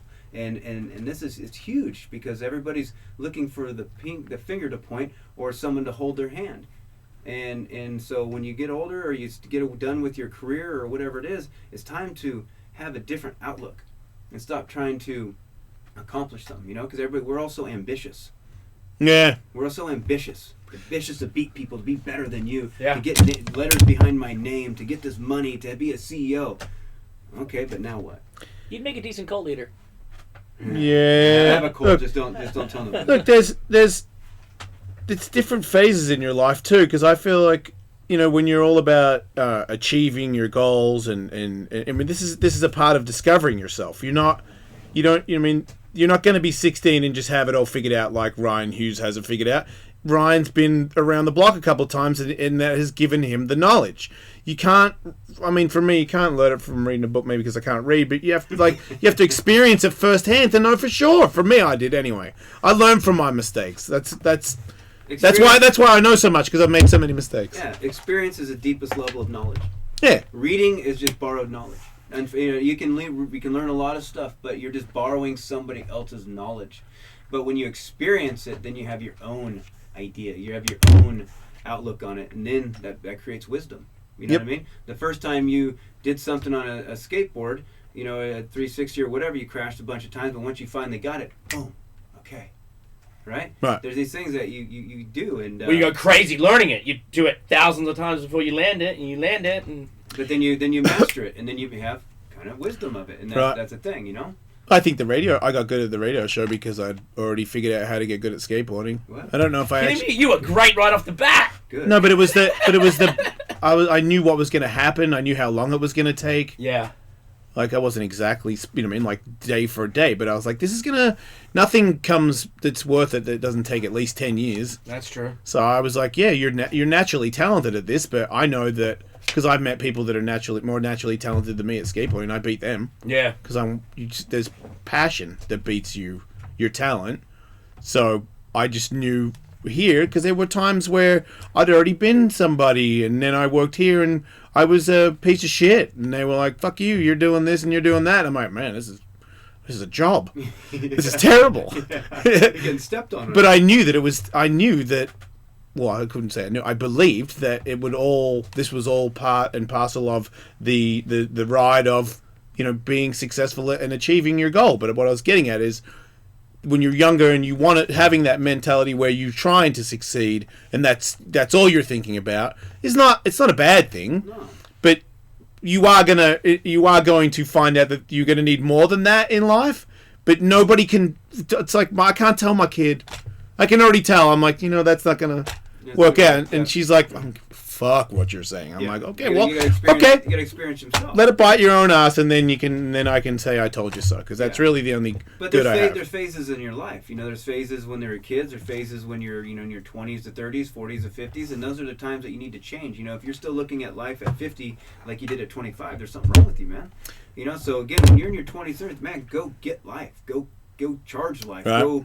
Go experience life. Go make yourself something. But then there's going to be a point where that going to get it and going to achieve it isn't really going to excite you anymore. Now what? Well, then that's where all you see so many men, especially, having a tough time nowadays. Really tough time. It seems like a lot of depression in men. There's got to be men they're freaking killing themselves. I feel like what you're saying right now is, because we're talking about athletes recovering from being athletes, and then we're talking about men recovering from being young, virile men, I believe. Like, it sounds like when I'm 50, because I can tell all the testosterone, all the broken bones. Like, I got sick recently and haven't trained for 3 months, and I can tell my body's doing something that it's never done before.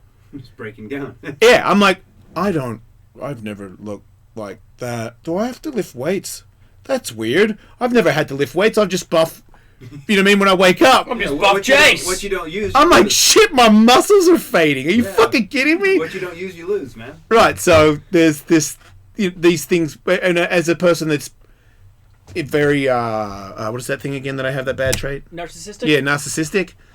That, watching myself fall apart, it's hard, but because I've failed and died 1,000 times, I can deal with it, because I've had to suck dicks and shit, that ones that I didn't want to. So these, like, getting older is like not so bad for me. Yeah.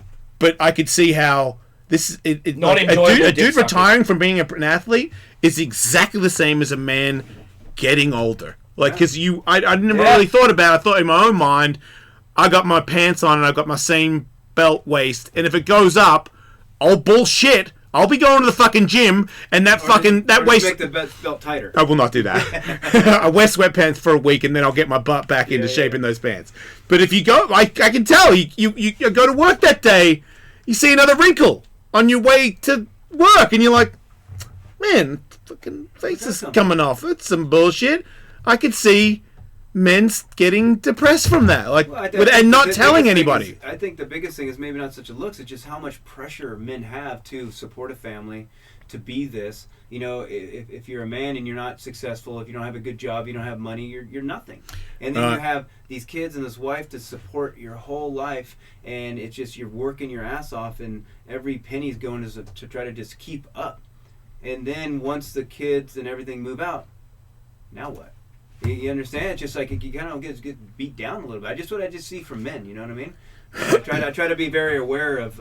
Sorry, that voice. It just Right. What will. was that? I think a lot of people can relate to this as well. Where the hell does that come from? Successful industry or corporations and stuff like that. And then, once the younger people come in and start taking over things, I think there's a lot of people that can relate to this in a lot of different ways. Thank you, God. voice from Heaven. the above. Yeah, Yeah, hell, Rhino. that come from? Rhino's been knocked out a lot. Will, you're gonna have to come in next time you talk. That really fucked with him. Yeah, I Yeah. gotta go. I Yeah. gotta lay down. Yeah, I'm not sure he knows. Yeah, that fucked with his equilibrium. I could see that. Yeah. He's shook, dude. Yeah, easy on the fucking God voice. Yeah. I thought it finally came. Oh, hang on, we got a phone call. Whoa, one. Well, I just didn't take them, so they hung up. John, welcome to the show. Yes, it is, John. It's you.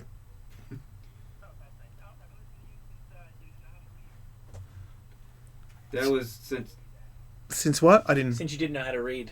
that's every day. Oh, from the start. Okay, yeah. No, I've got way better. Oh, have you? Yeah. Cat, dog. That was the start.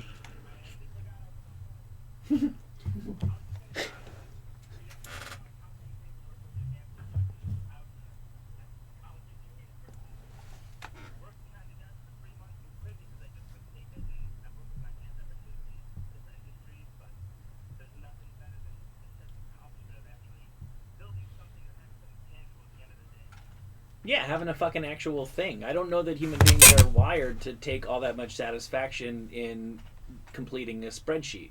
Yeah. Because that spreadsheet doesn't actually really exist anywhere. I mean, this is a really corny example, but the movie City Slickers, the premise of the movie is that Billy Crystal is having a midlife crisis because he sells advertising in the radio, and he realizes, my career is I literally sell air.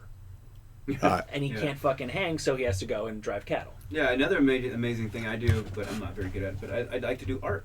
You know, I like to draw and do these different things, but it's very calming. You know, it's very meditative, and again, you're doing something, you're accomplishing something. Even if someone saw it, you'd look like, did your little kid do that? Well, it doesn't matter. Yeah. It's something that I started, something I created, something I finished, and art is very healing, and so that's the same thing. It doesn't matter what you're doing with your hands; it's part of it. Even when you talk.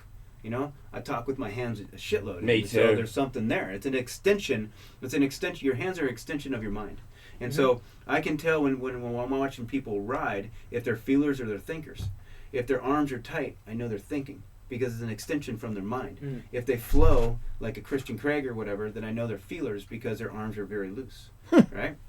Okay, if you get mad, what happens? You start clenching your fist. Yeah. Right? If you feel very lovable, then your arms are always kind of extending. I'm fingering people when I'm lovable.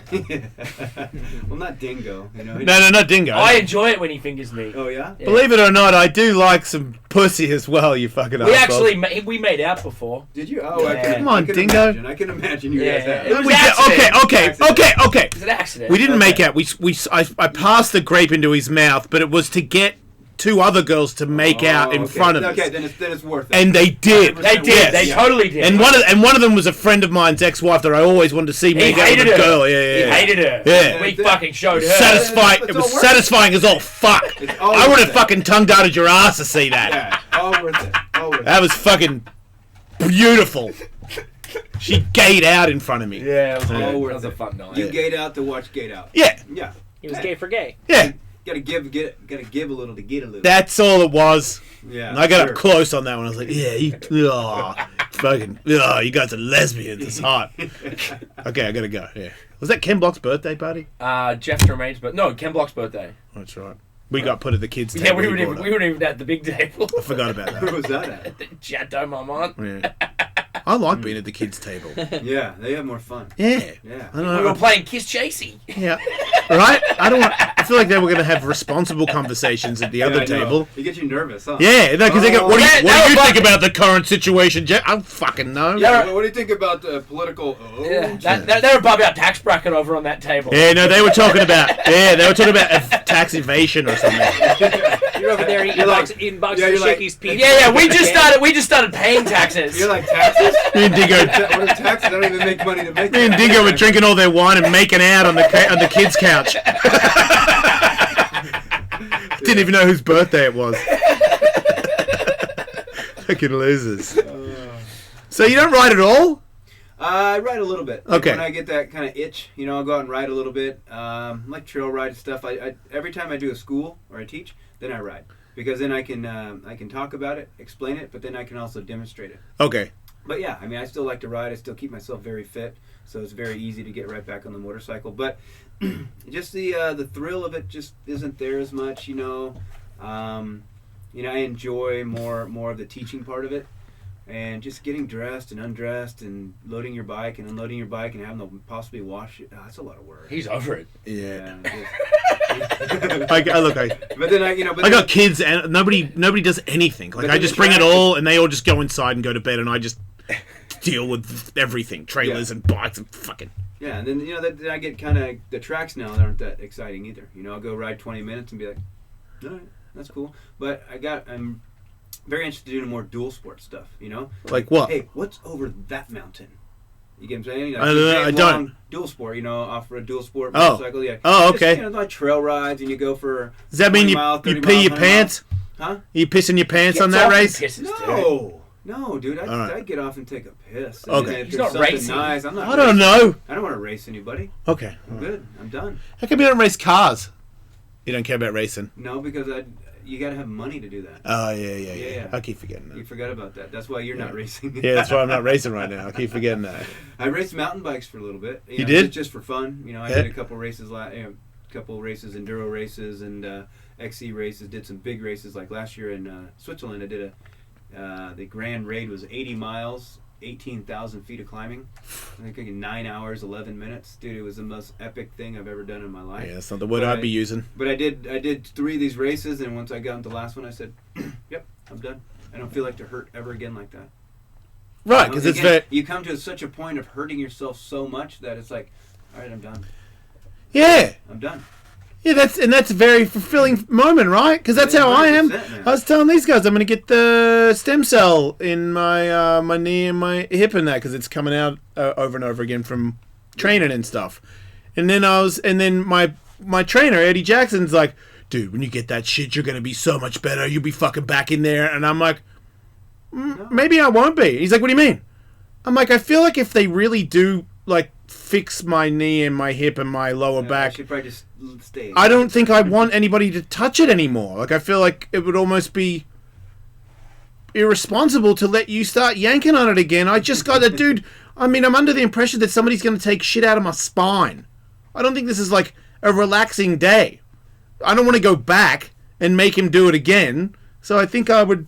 And I wouldn't have said that. It's so funny. I just had a fight like about it, I don't know, 6 months ago. And I feel like that was I got the last piece of, because people say to me, why would you fucking have an MMA fight, dude? You're old and you suck. And I'm like, I know. I just want to, I feel like I need to have it. And I felt like that was such a test to me, like mentally and physically. The way it went horribly wrong. And I had to go through so much shit to win in the end that I don't need. I've like the drive is gone. Like I really have. Yeah. I had this thing where I've been sick lately, but I'm not like when I get back into the gym. I don't have this vision of a goal.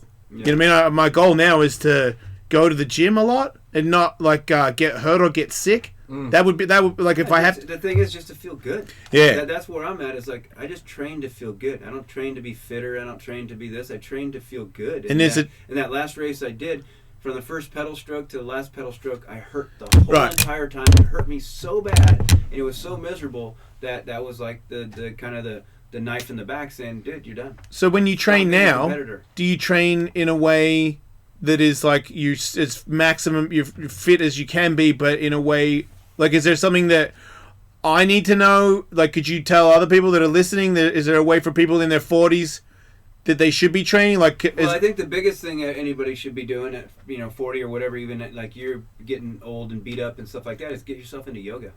yeah, Oh my God, it's changed my life, man. really, It has absolutely changed my life. I haven't felt this good in probably 10 years. Are you doing is it hot yoga or just normal I'm yoga? more flexible. I'm more balanced. I don't have the imbalances I've had. My back feels better. My neck feels better. My knees feel better. Everything on me feels better. It strips away so much emotion. Huh? You know what I mean? Because you trap so much emotion in your muscle fascia. And how much emotion have you created from all these injuries and all these other things that had happened in your life? You know, this gets trapped in you. And it's a way, because every time that you twist, stretch, pull, whatever, you're squeezing and releasing organs. And organs trap emotion also. Your muscle fascia does too. And then that heat and everything. And then also the focus, to be able to have that concentration of focusing on your breath, your body, your movement, and you know, being able to hold poses, but also being able to be relaxed. Because how you do anything is how you do everything. So if I can gain, you know, focus in this concentration and also the ability to feel more at ease, well, guess what's going to happen in everything else I do outside that studio? Would you be terrible at it when you first started from all your prior injuries? Oh my God. I had to walk out of the room the first time because I went in there as a motocrosser. You know, I went in there the first time. Like you're going to win the class. Oh yeah, I'm going to kick this. I'm kicking. How were the wrists? Were the wrists tense or we lose? We tense or lose? I have done it once. I can't, like, my wrists don't work. So, like, as soon as we started doing... I suck at yoga. Yeah, but my wrist doesn't move either. But I've gotten to the point of being able to do. It's just chipping away. It's like chipping away at a rock with a fingernail. You know, in the beginning, it's like, dude, I'm not doing anything. But 2 months, 3 months later, you go back and you're like, holy shit, okay. Okay. You know, and it's a slow process. Nothing in nature and nothing in life happens overnight. If you watch the sun move, you can't watch it until it gets to a focal point of a mountain. Or you're not going to see a plant grow, but then you come back in 2 months, you're like, oh, whoa, look at that thing. So it's the same thing in life. And with us, you slowly get as fat as you just got, but then you slowly get back into shape. Yeah. You know, it takes time to do that. And that's why so many people get out of shape, because it happens so subtly that they don't even recognize it's happening until one day they look in the mirror like you did the other day, I think, and went, oh my God, I'm fat. Yeah. No, it's every day. Am I big popcorn? I'm narcissistic. I don't worry. I called myself fat 20 times before I left today. So, but then it's so hard. It takes so long for people to get back into shape. If I could give someone a pill of like, this is what being healthy and this is what I feel like, I think you change in a second. Right. But yoga, man, it's changed my life, bud. Is it hot yoga you're doing or normal yoga? Hot yoga. Like if I was to do it, I do hot yoga, normal yoga, Bikram yoga. You know, there are many. Which one would you advise if you don't know shit? I would do a hot yoga. Okay. Bikram, you gotta have balls of steel. Like, it's tough. Oh, okay. I don't need somebody testing me on stretches. No, but hot yoga, dude. But I'll sweat. What about if you sweat real bad? I sweat like a horse, dude. Because I'm real bad. I'm the most sweatiest person I know. Nah, I doubt it. You want to? This is gonna sound real gay, but do you want to have a sweat off?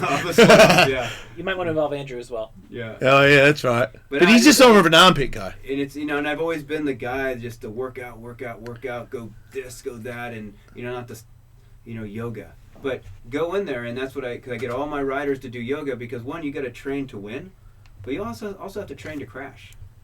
And right. Not everybody's gonna win, but everybody's gonna fucking crash. Speaking of crashing, Mike, you have a question for Ryan. We're good. Dynamite.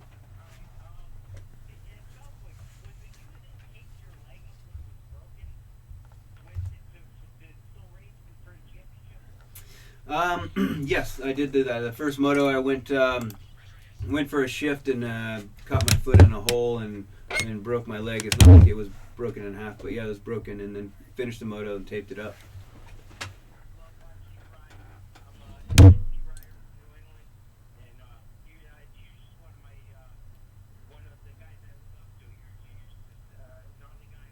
Yeah, thank you very much, my friend. That's right.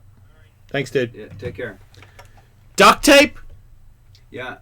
Yeah, old school. Duct tape. Well, it's you know, I was leading the championship at the point, and then there's a little bone. There's bones that go around your ankle and the leg, so I broke that. And then in between motos, I don't think I even took my boot off, and we X-rayed it, and then put my boot on, and we duct taped my foot to my boot and my boot to my leg, and then we put a shot of whatever it is in my butt, and just made the pain go away. But when we taped it, it's not like they taped my leg crooked, but just we taped my foot off, and I didn't do the parade lap. So the second moto going off the start, I couldn't get my shift because my foot was in the wrong place, and so I started dead last, and then I finished. I don't know what I finished. Probably 15th or some shit. Yeah. But then the next race I couldn't race. But when you want something so bad and you've put your whole life into it and you put everything in, you're willing to almost die for it. In my mind, what can't you do? What can't you do? Yeah, I always thought. What you do?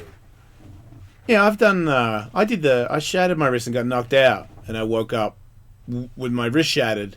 And this was the contest I was going to win. I had a ride that I'd made 3 times in practice. I made it in qualifying. I was going to win this fucking contest. And I was like, you have got to be shitting me. I'm not going. And the ambulance was there, the medics, and they had the gas mask on. They're like, you're going. I'm like, I'm not going. They're like, you are going. I'm like, I'm not fucking going. And they're like, well, you have to sign something to stop or we're taking you. So I signed some release to not take me. And then I duct taped my wrist. I just screamed and duct taped my arm under the ramp. And then I came up on the top of the ramp and I was pacing back and forth. My face was like gray. And I was like, I'm going to do my ride. And everyone was like, what are you doing, man? I'm like, I'm going to do my ride. Well, I mean, I knew if I made this ride, I would win. Not even realizing at the time that I broke that arm off. Half the ride involved me using that hand. Yeah. So I didn't even realize until I dropped in that half of my tricks... Because I was one of the only persons that could do a tail grab 540, and that was the wrist that I broke.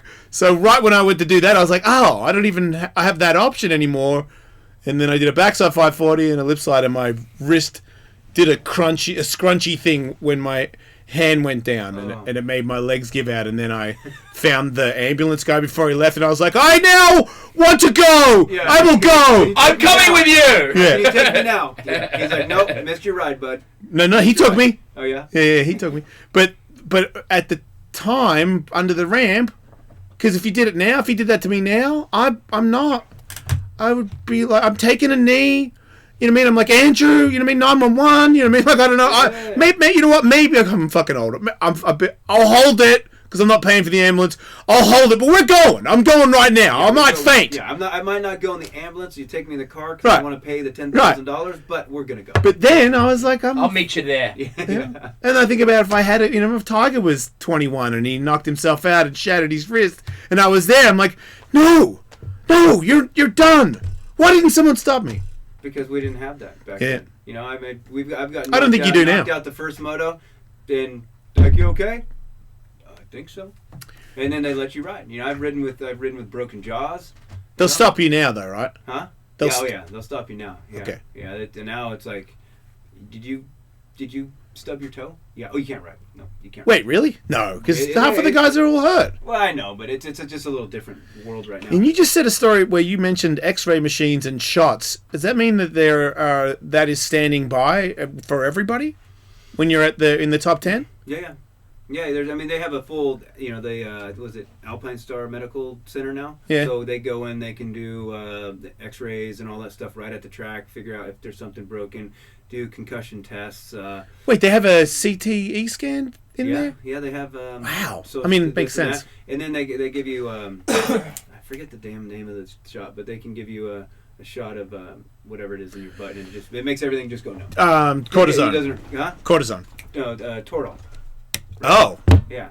Okay, because I was getting cortisone when I was. Yeah, no, this is Toradol or something like that. Just takes the pain straight away. Oh wow. Yeah. That sounds like it's really... And when that race that I broke my leg, the last lap of the second moto was my fastest lap of the whole race. Like, the pain, it just went away. Wow. Yeah, does it come back later because you were rubbing a broken leg? Oh, hell. Okay. Yeah. Like when that wears off, all of a sudden, ah! Oh, yeah. All right. Because when they take the boot off. They got to cut the boot off. Yeah. You were jumping up and down on a broken leg. There would be some... And it's your shifter, too. Shifter foot. Oh, so you're just grinding it the whole time. Oh, yeah. So there you go. If you're listening and you're a kid... Stay in school, and if you're a parent, make sure they stay in school because it's tough out there on the streets, baby. It's tough out there, yeah. It'll chew you up, spit you out. But it is cool, man. I mean, I'm really bad at it, as Ryan has said several times. But a couple times, man, I've done some shit. Give me my fucking jollies for the rest of my life. I didn't have to be that good to get that, so I love Yeah, moto. yeah, the thing is it's not about, everybody thinks they have to be good to have fun. Nope. You know, it's not about that. It's finding something you love, man. That's the biggest thing you can do. And I tell that every kid, stop worrying about being so famous and having so many things. Just do something you love, because that thrill of what you get from that will never go away. If you win, you lose. If you fail, if you succeed, it's that love is, and that excitement, it's always going to be there. That's kind of how I live my life. I don't do anything that I don't like. If I don't like it, I don't do it. I don't care what money's behind it. I don't care what fame's behind it, because I know it's going to be a short-lived thing, or it's going to take me out of being me. And if you take me out of being me, then I'm just an asshole. It's true. I've met that guy. Ryan Hughes. At Rhino Global on Twitter and Instagram. Ryan, the RhinoInstitute.com, RhinoPowerGym.com, and RhinoEquipment.com. Yeah. So you got workout equipment and like supplements and everything, right? Yeah, and RhinoPower.com. And anybody's listening to this, we go. If you want to go on our website to find out the best supplements around, the best, what all the top motocrossers, mountain bikers are using, it's RhinoPower.com, and use RhinoPower20, and that will get you 20% off. I should thank Colin Morrison for being my executive producer and booking Ryan Hughes on the Jason Ellis show. And of course, he gave me questions to ask you. And if you're listening, Colin, no, I asked the questions. I asked the questions, not you. Shout out to Skivvy Official, though.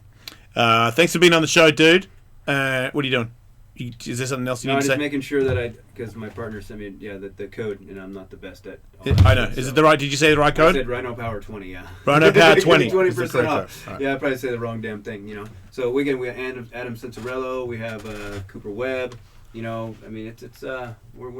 got a great line of supplements, and all non-GMO, organic. Pretty impressed with what we have going here. All right. Thanks for being on the show, dude. Always good to see you. No, thank you very much for having me, and it's a pleasure. We'll be back, everybody.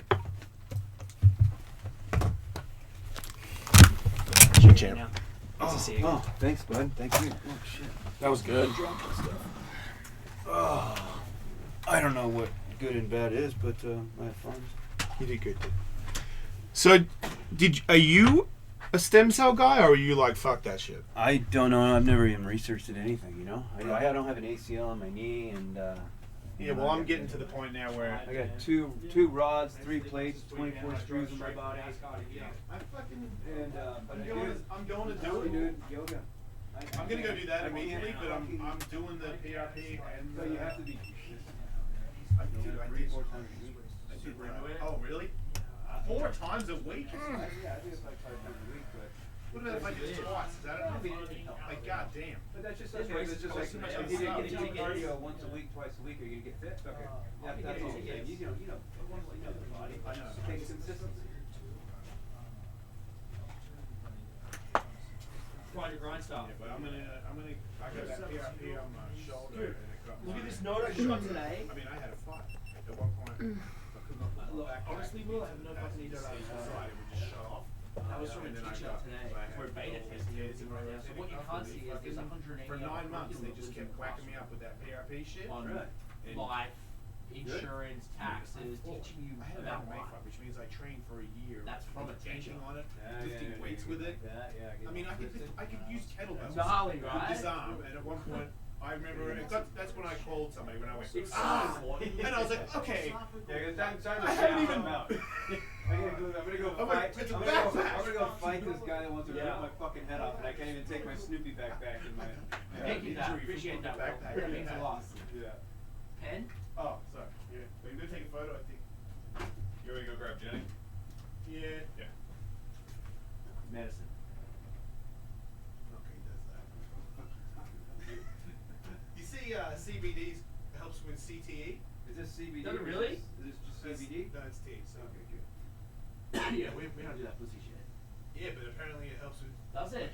With I'm like brain addicted to injuries. it. Really? What? CBD oil. Yeah. Nice shoes, dude. CBD for sure. I Hey, didn't you got a pisser realize. up here or no? Hmm? Got a pisser up here? Yeah, on your way out. Oh, way down there? Yeah, so before you get in the elevator. No, it's on this floor. Is there? Yeah, just go. Oh, take the photo. Huh? Take this photo first.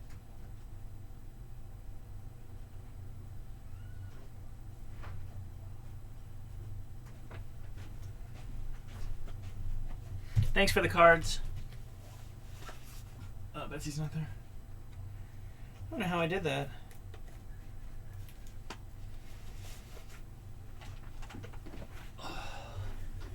So Dingo game when we come back? Or Good Day LA. Into headlines. Okay, see what he wants to do. Hey, Dingo. Yeah.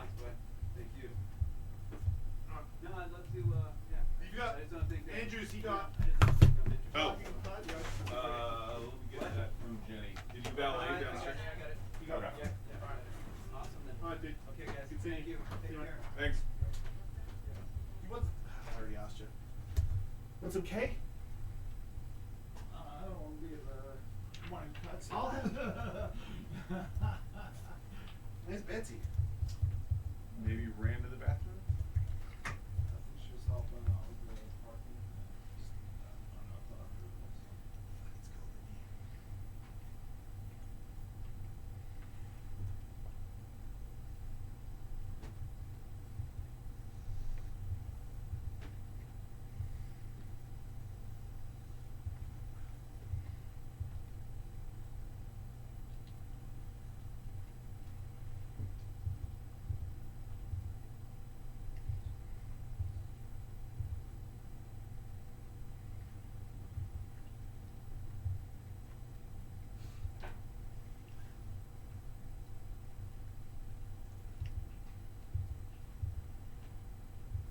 What are we coming back with? We got a couple different options. What's that? We have a Good Day LA. We have headlines. We have if Dingo wants to do the trivia. Why don't we do get out of LA and headlines? Because trivia, my energy might, Okay. because I just haven't slept in 2 days and I drove like straight from the track. And I'm just like, do the trivia thing next week. Alright. Because then I can plan it. Cool. Get out of LA, I can easily do. Yep. Okay. Is that cool? Mm-hmm.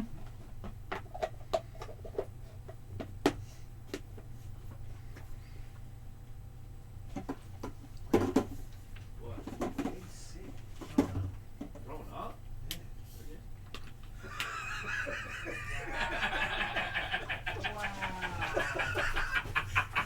Man, I'm gonna go see that doctor if she is.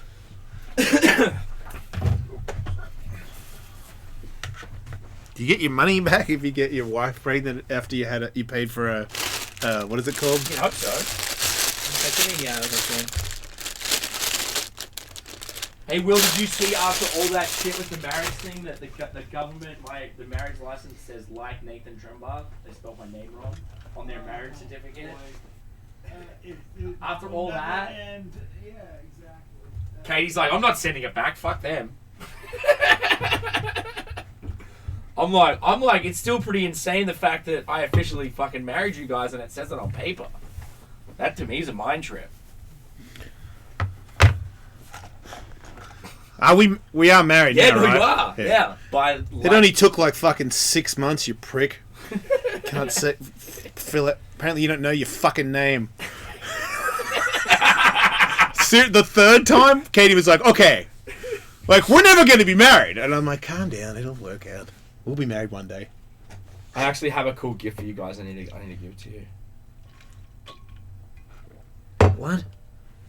I had some. Well, I didn't want It's anything. nothing special. No, it's just the paperwork. Oh, okay.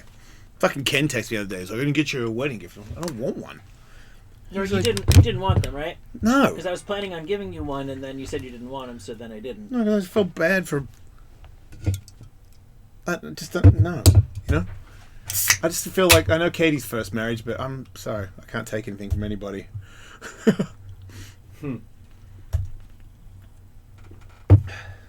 Right, Ken was like, I'm like, I don't want anything. He's like, come on. I was like, you know what Katie really wants? For me to have a race team. Didn't work. You tried. I did.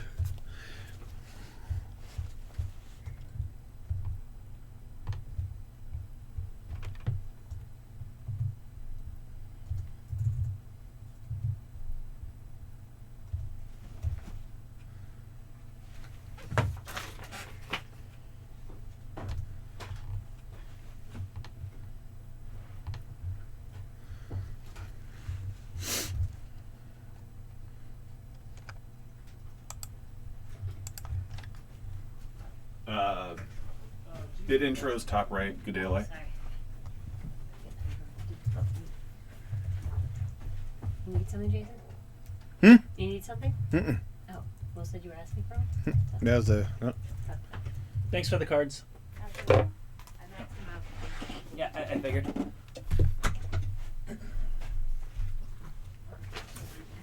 Maybe something about like the cake. I don't know. I don't think it's anything.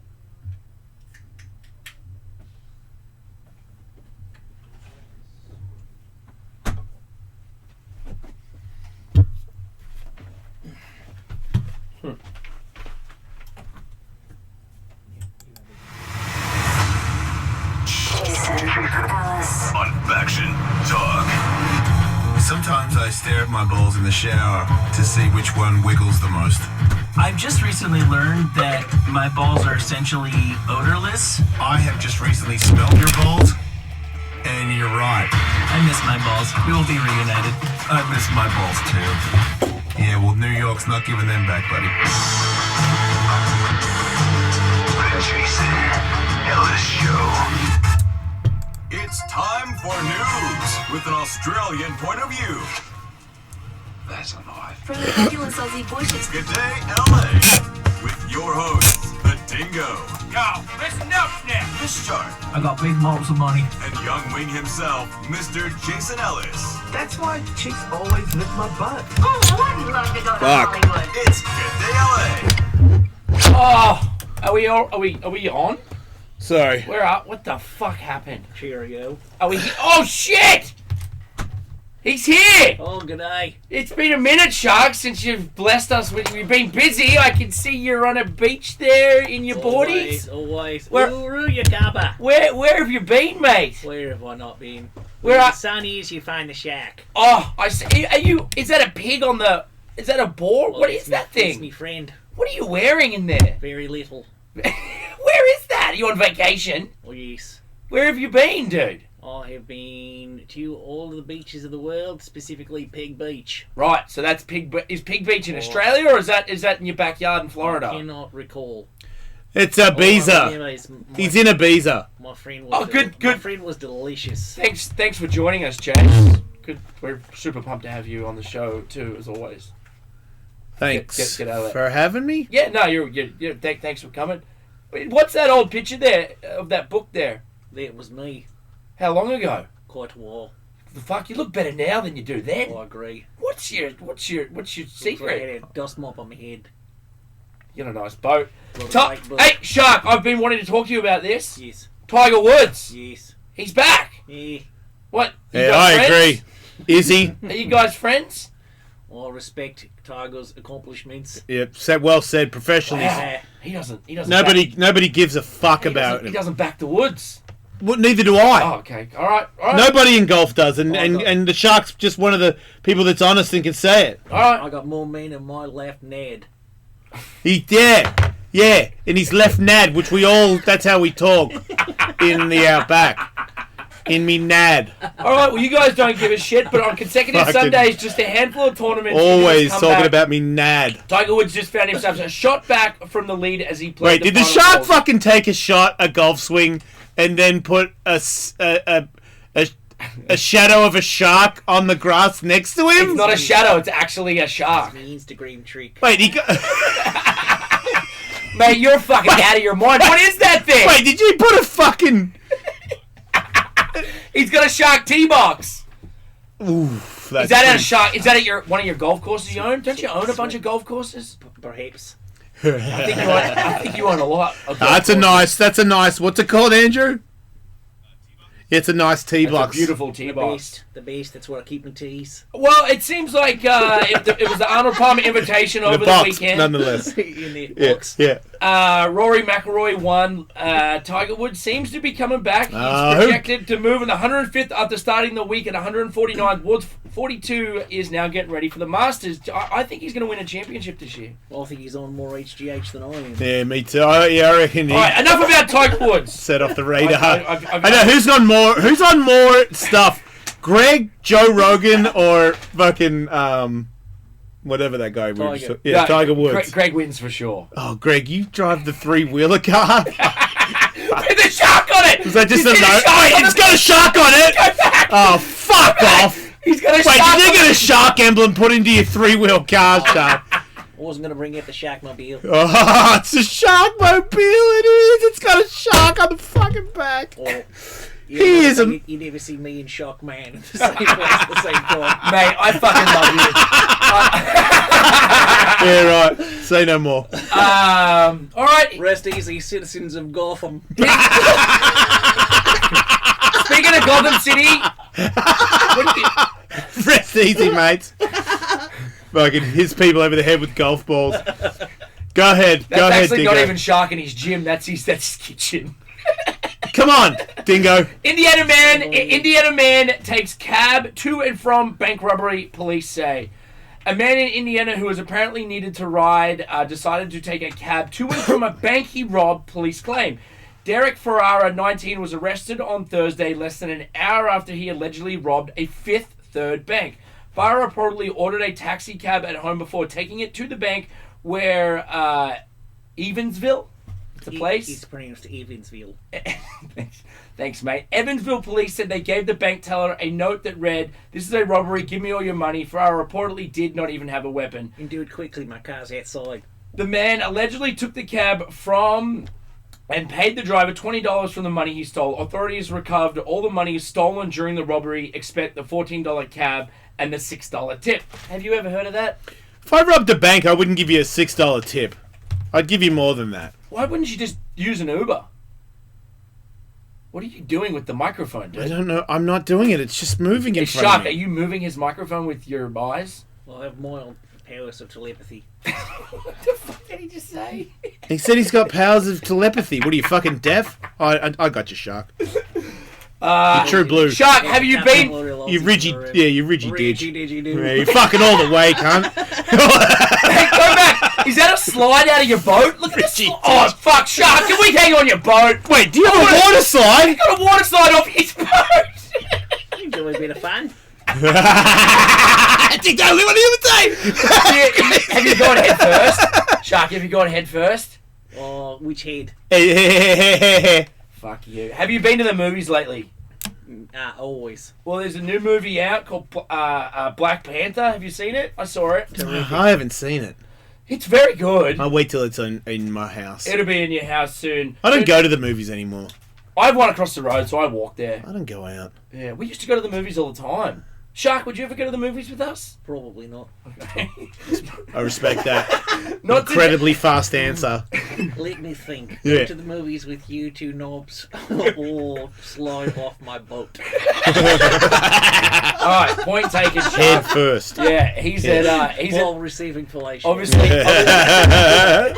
not since Avatar has a box office hit had the kind of staying power of Black Panther. Ryan Coogler's comic sensation, I don't think I said that guy's name right, on Sunday became the first film since James Cameron's 2009 smash to top the weekend box office 5th straight weekend. The Disney release grossed $27 million in ticket sales over the weekend, according to studio estimates, pushing its domestic haul to $605 million worldwide. Black Panther has grossed more than $1.1 billion in the box office. Though Black Panther has had middling had a long weekend. Little competition to contend throughout February and March. Such consistencies is especially rare in today's movie-going world. Before Avatar, the last film was 1999. The Sixth Sense was a box office. I didn't know that. I thought it was a bomb. Nah, you're an idiot. Yes. It was pretty big. It's a movie in the box office. I was there. It was a good movie. Very successful. Everybody loved it. That was the last hurrah for Bruce. Was it? I mean, when was the last time he had another movie as successful as that? Die Hard 5? I don't think that went that well. Looper. Looper? Have you Oh, you like that because that guy... Looper. Yeah, I I did not... like his nose. Yeah, you were really into the guy trying to look like the other guy, and I remember that. It was not that good of a movie. Have you if spent ask me. much time with Bruce Willis? Always. Yeah, I figured you guys would be Great buddies. friends. What about Rihanna? Son of a bitch. Do you have a Snapchat? We see you Instagram. Do you Snapchat at all, Shark? Constantly. Oh, so you do have a Snapchat? Snapchatting Do you? as we speak. Oh, okay, all right. Well, Rihanna is the latest celebrity to send snaps, stock, sliding. The singer tore into the app on Thursday for allowing an offensive ad to appear on its platform. Her remarks sent Snapstock down nearly 4%, erasing nearly 800 million from its marked value. Snapstock now closed 1% on Friday. To add in a question was the mobile game Would You Rather? And it's presented users two options: slap Rihanna or punch Chris Brown. Brown pleaded guilty in the 2009 bidding to Rihanna during an argument while they were dating. Rihanna issued a statement on her Instagram account calling out Snap for the ad. I think Snapchat's dead. I think Snapchat's a piece of shit for posting slap Rihanna. Like, you're actually asking people whether it's a good idea to slap a woman from a dude that beats women, or would you rather punch... Like, what the fuck world are you living in? Hip-hop is the fucking disgrace to women at this point. I'm so sick of how it's fucking okay or somehow acceptable to fucking put hands on women in that community. Like, what the fuck? That's the craziest Snapchat ever. Oh, let me tap on slapping Rihanna. Well, I think Snapchat, I think the party's over, to be honest with you. Nope, no way. I mean, yeah, popularity-wise, but that just means it's going to be good for me. Oh, okay, cool. On Vero. Drama's heating up. Fucking Shark, I'm sure. I'm sure you've never had to use. dumbest shit ever. Just more, mate. I'm on Vero now. I'm 75. Catch me on Vero. Yeah, he's 75 and he's got a mean Vero account. Have you? Fuck it. Shark. Shark, I'm sure you've never had to use a dating app before. I like it better because Are you familiar it's not with a them? timeline. Are you familiar with dating apps such as chronological social I media. post when I post it goes up. with Tinder? Are you familiar with Tinder at all, Shark? Very familiar. Yeah. Bumble? Are you familiar with Bumble? I am using several dating apps as we speak. Okay, great. Well, drama's heating up between the dating apps. Tinder, which is owned by Match Group, is suing rival Bumble, Why? alleging patent infringement and misuse of intellectual property. The suit alleges that Bumble copied Tinder's world-changing card swipe-based mutual opt-in premise. The only word I've understood so far was masseuse. Yeah, I'm in Shark. When are you booking it? It's complicated because Bumble was founded by I'm CEO stiff right here. Whitney Wolf, who was also a co-founder of Tinder. She wound up suing Tinder for sexual harassment. I don't really... Stop harassing me, Tendy. That really pumps my nads. Yeah. I don't. President Trump, do you guys hang out? No, he doesn't hang out with the... Constantly. I mean, I'm sure they've. Okay. They're both big golfers. Guess I was Trump owns mistaken. golf courses. Shark owns golf courses. I'm sure you've been to many of golf courses. I'm sure he's He been to sells yours. a shit tee box. I heard the Shark called Trump out and Trump couldn't do nothing about it. Oh, really? Yeah, like Shaq on Suge Knight kind of shit. Oh, wow. Yeah, You called out Donnie. Yes. He's doing it right now as we speak. Moon bases long have been stable for science fiction, but a renewed push for a lunar exploration suggests that they're on the brink of becoming science fact half a century after the last Apollo astronauts left the moon. President Trump has ordered NASA to plan a return. Other spacefaring nations are planning lunar missions with their own, as a handful of startups. Experts say the moon, low gravity, as proximity to Earth along its natural resources make it perfect staging post for missions to Mars, other deep space destinations, as well as a new frontier of humans to settle. I think it's funny that Donald Trump is now reopening NASA back up as Elon Musk, they don't like, or Musk doesn't like him, and it seems like he's now trying to come after him a little bit. Did you see the tweet, Chuck? That Elon I Musk... believe NASA has held full business. Yeah, but they haven't been doing moon missions. Not for a while. Have you been to the moon? Not as I recall. Mr. Norman, Yeah. are you always Yes. like holding it in and you take your shirt off? Like, I see a photo. You're in an office, and everybody else is handling their business, and you're 70 and you've got your shirt off but you're flexing your abs, Mr. Norman. Neva been told to do some crunchies. Is that what you're doing? You're doing crunches. You're just crunching? What are you? You're at a golf? I mean, how horny is Greg Norman? I think he gets laid a lot. You get laid a lot, huh? Is that your wife, girlfriend, mistress? One of those. She's got to be sore in the vagina area because I don't think Greg stops. I don't think Greg stops either. I enjoy a vigorous workout. Yes, it seems that way. Man. Well, that's all the news we've got for this week. We know you're a busy man, so thank you for stopping by, Shark. It's always a pleasure. You're all right too, Jace. Thanks, man. Appreciate it. Cheerio. See you. Oh, fucking hell. Man, why is he always fucking Hulk Hogan? I mean, he's always Mick Dundee. It's his go-to, dude. At this point, he makes a better Mick Dundee than Paul Hogan does. Yeah, well, Paul Hogan's kind of just looked like a wrinkle. Oh, come on, man. He looked great. Well, I think it's cool. The real Crocodile Dundee would just become like a not fat but not fit kind of, sun-weathered old guy. That's kind of what... Do you think Paul Hogan got a little chunky? No, I don't think he did. I think he's like I said, he's not fat, but he's not fit, and he looks like he's had a bunch of sun. That's what would have happened to the real Crocodile Dundee in real life. Greg Norman is on an enormous amount of steroids. Yeah, he's on... I mean, all of them. Oh, don't say that. He hasn't left the building yet, dude. All of them. Nobody has more steroids in them than him. No. He looks There's great. probably something to be said for... Nobody looks better than him. We were, we were led to believe that if you took a bunch of illegal steroids that you were going to get like cancer or hypertension, heart disease. There's a bunch of different things that they're supposed to kill you from, and probably if you abuse them when you're in your 20s and 30s, that's a real thing. But if you don't even start abusing them until you're like 50 years old, it's harder for your body to probably get cancer going at that age. Seems that way. Seems like some of these people that are wealthy, I mean, sure, they exercise and eat right, but that what he looks like is astronomical. I mean, in his prime, he was nowhere near as fit as he is now. No. I mean, neither were the ladies he was fucking. No. Damn. He is so fit. Man, he might be the world's most interesting man. I think he is. He really is.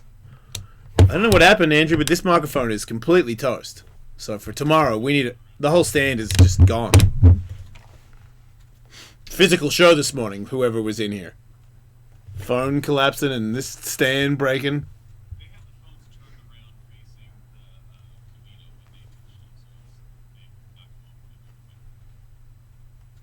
pushed it, so Donald Trump has unveiled his plan for dealing with the opioid crisis. Oh, good. That, among other things, calls in selected cases for seeking the death penalty against people who are convicted of trafficking drugs. If you traffic drugs. What is that? You sell them. Is that the truck driver? Like what? Well, I think trafficking would generally be the person who brings them, not necessarily the person who's dealing them. The head honcho. The person who's bringing them into the country or bringing them into a region. Or what drugs are we talking about? He's talking about opioids.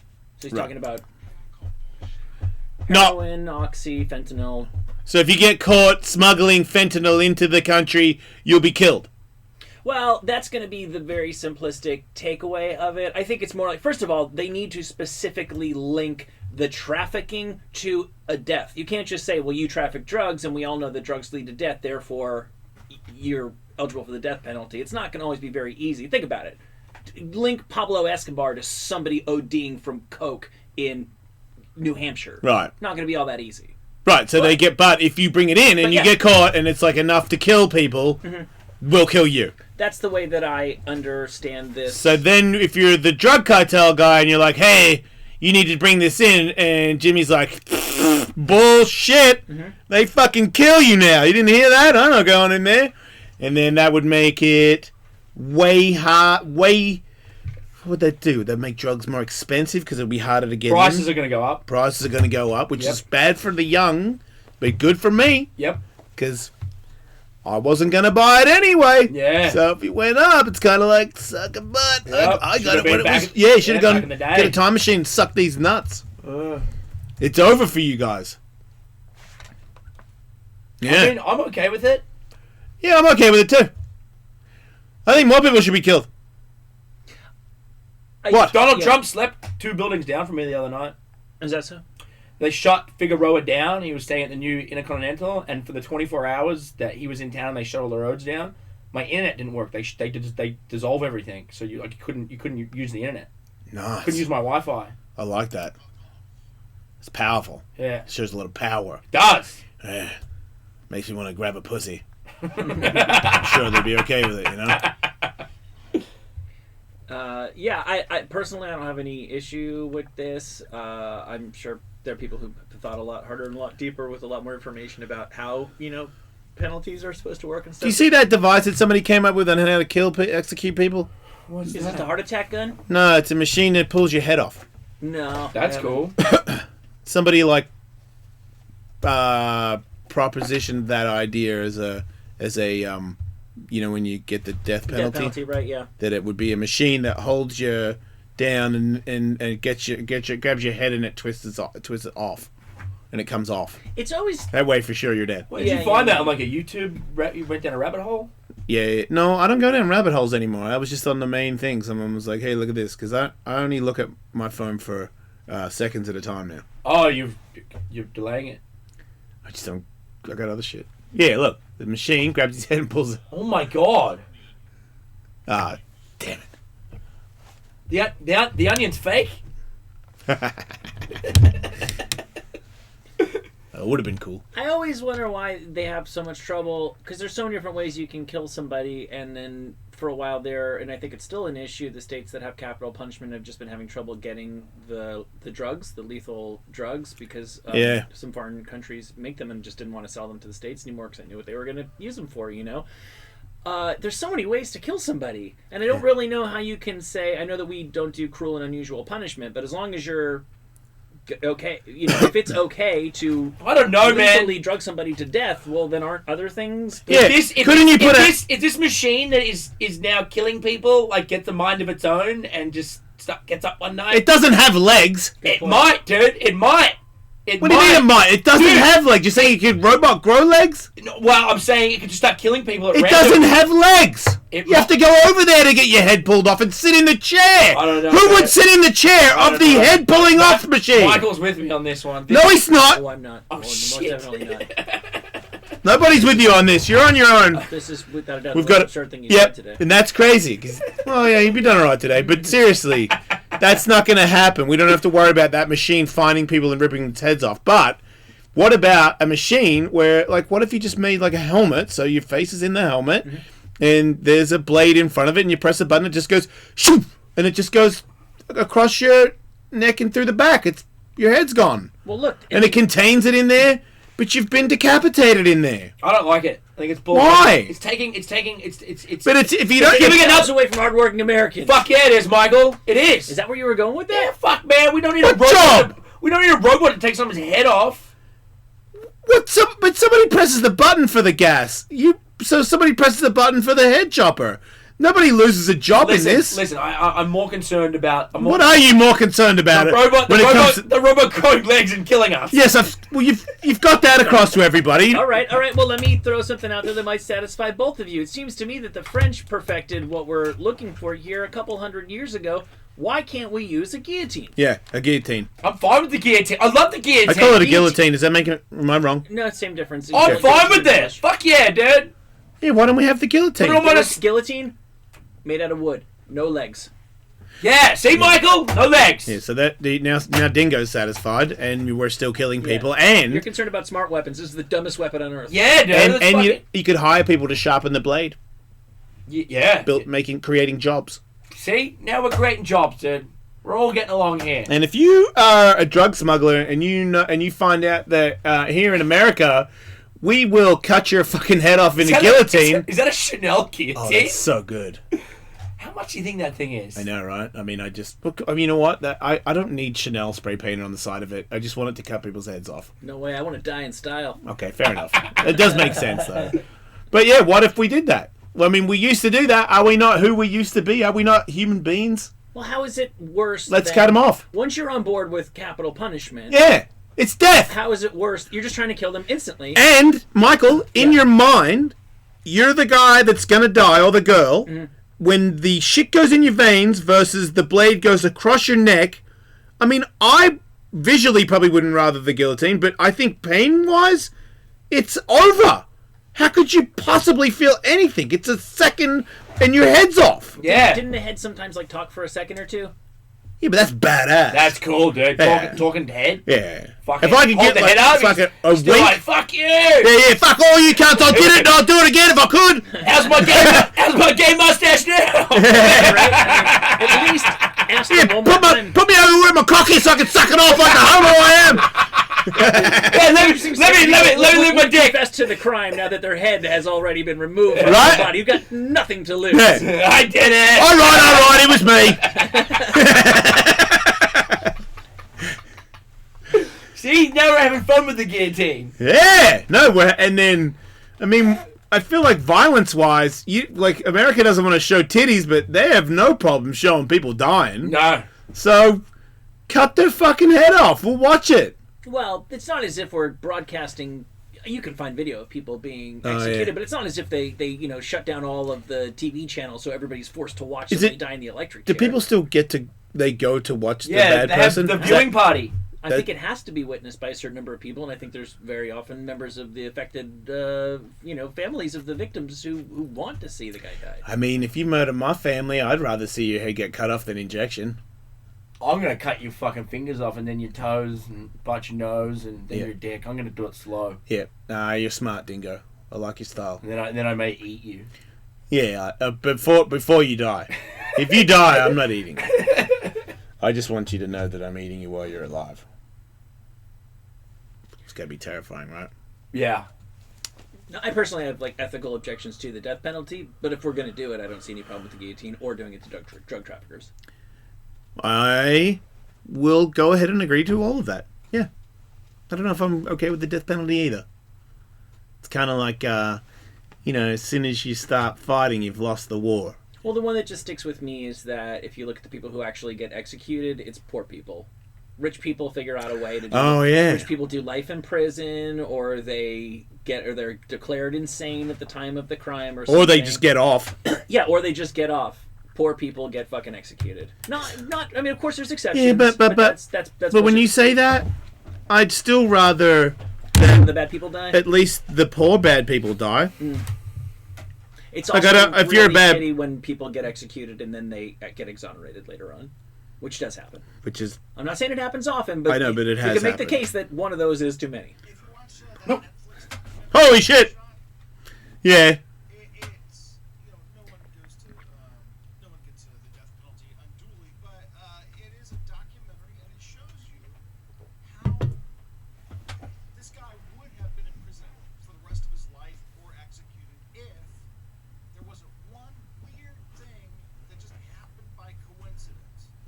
Otherwise, we would have never heard this guy's story and he would have been executed. Thanks, God. I always said you were real. Yeah. Amen. Yeah, you're intense today. I don't know what's so godlike about you today. Speaking of God, Hannibal Buress, funny man, Hannibal Buress had his microphone cut off after making a joke about Catholic Church molestation while performing at a Catholic university. Oh. Yeah, I guess you can't really be too surprised. They told him, don't talk about, here's a list of things we don't want you to talk about, and I don't know that... Man, why would you hire him and then give him a list of things not to talk about? Are you not familiar with his work? Well, I don't think he's not like a slash and burn guy. I know, but he's not like he's pretty real, right? I don't know. He's famous to most for the Cosby thing, but I don't even... See, I read about this on Fox News, and they're saying...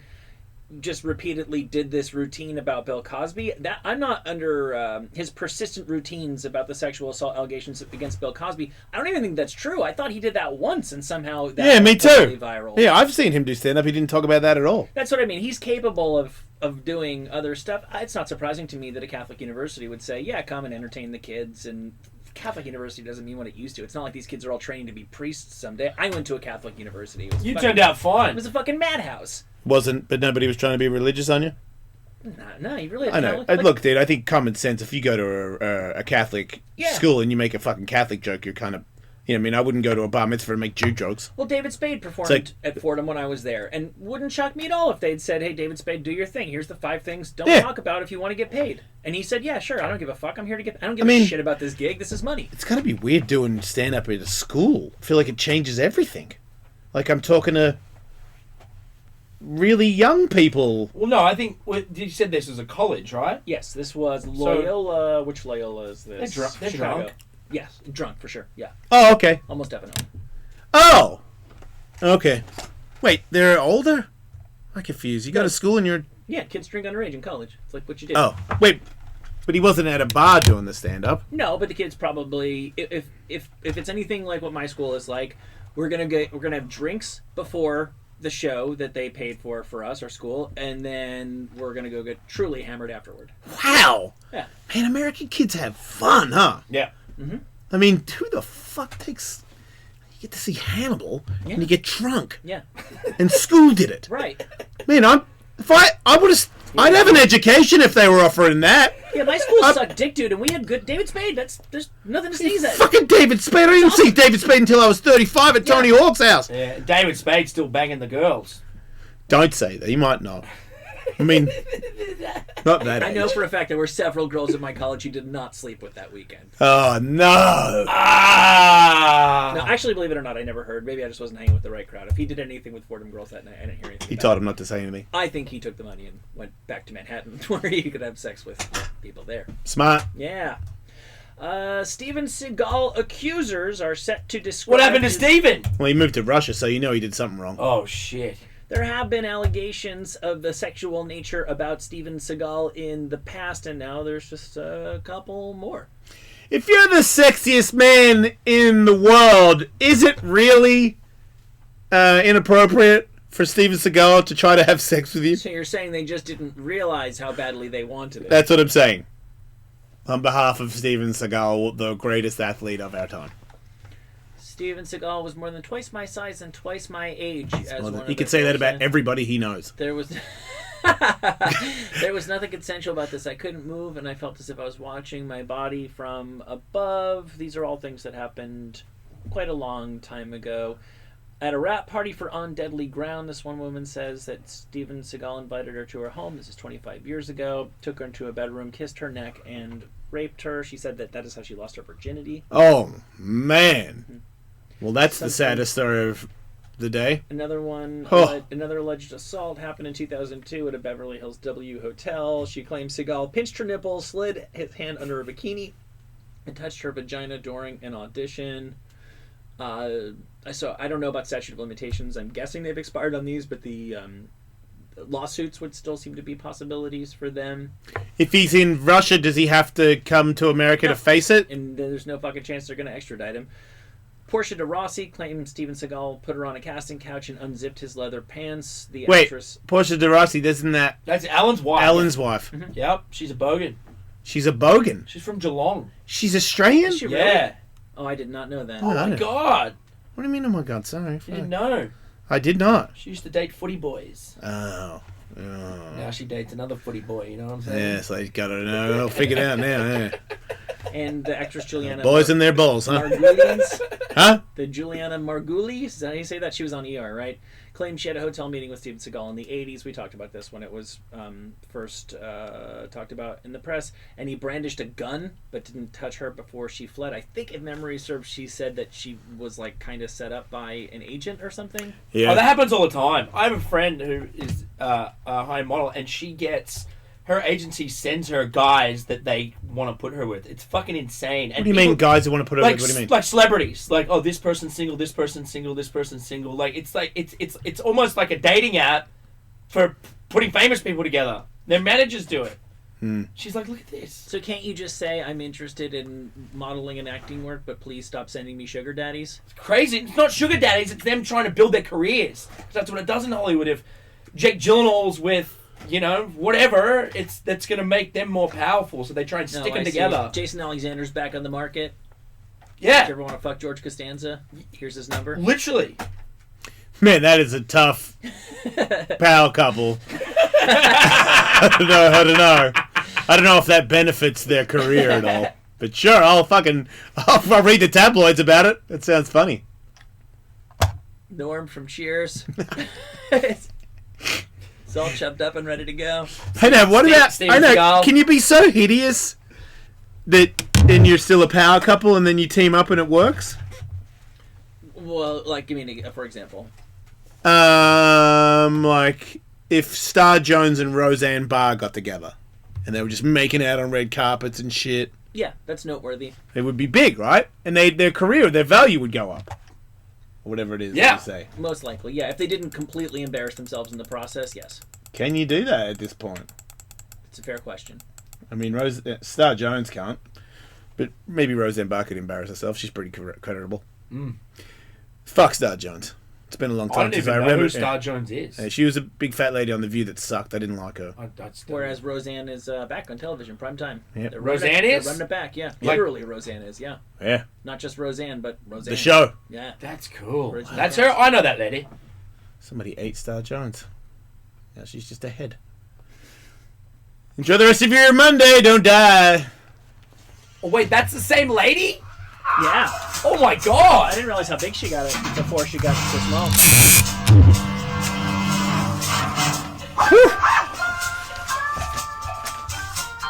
Yeah, dude. Yeah, man. Bro.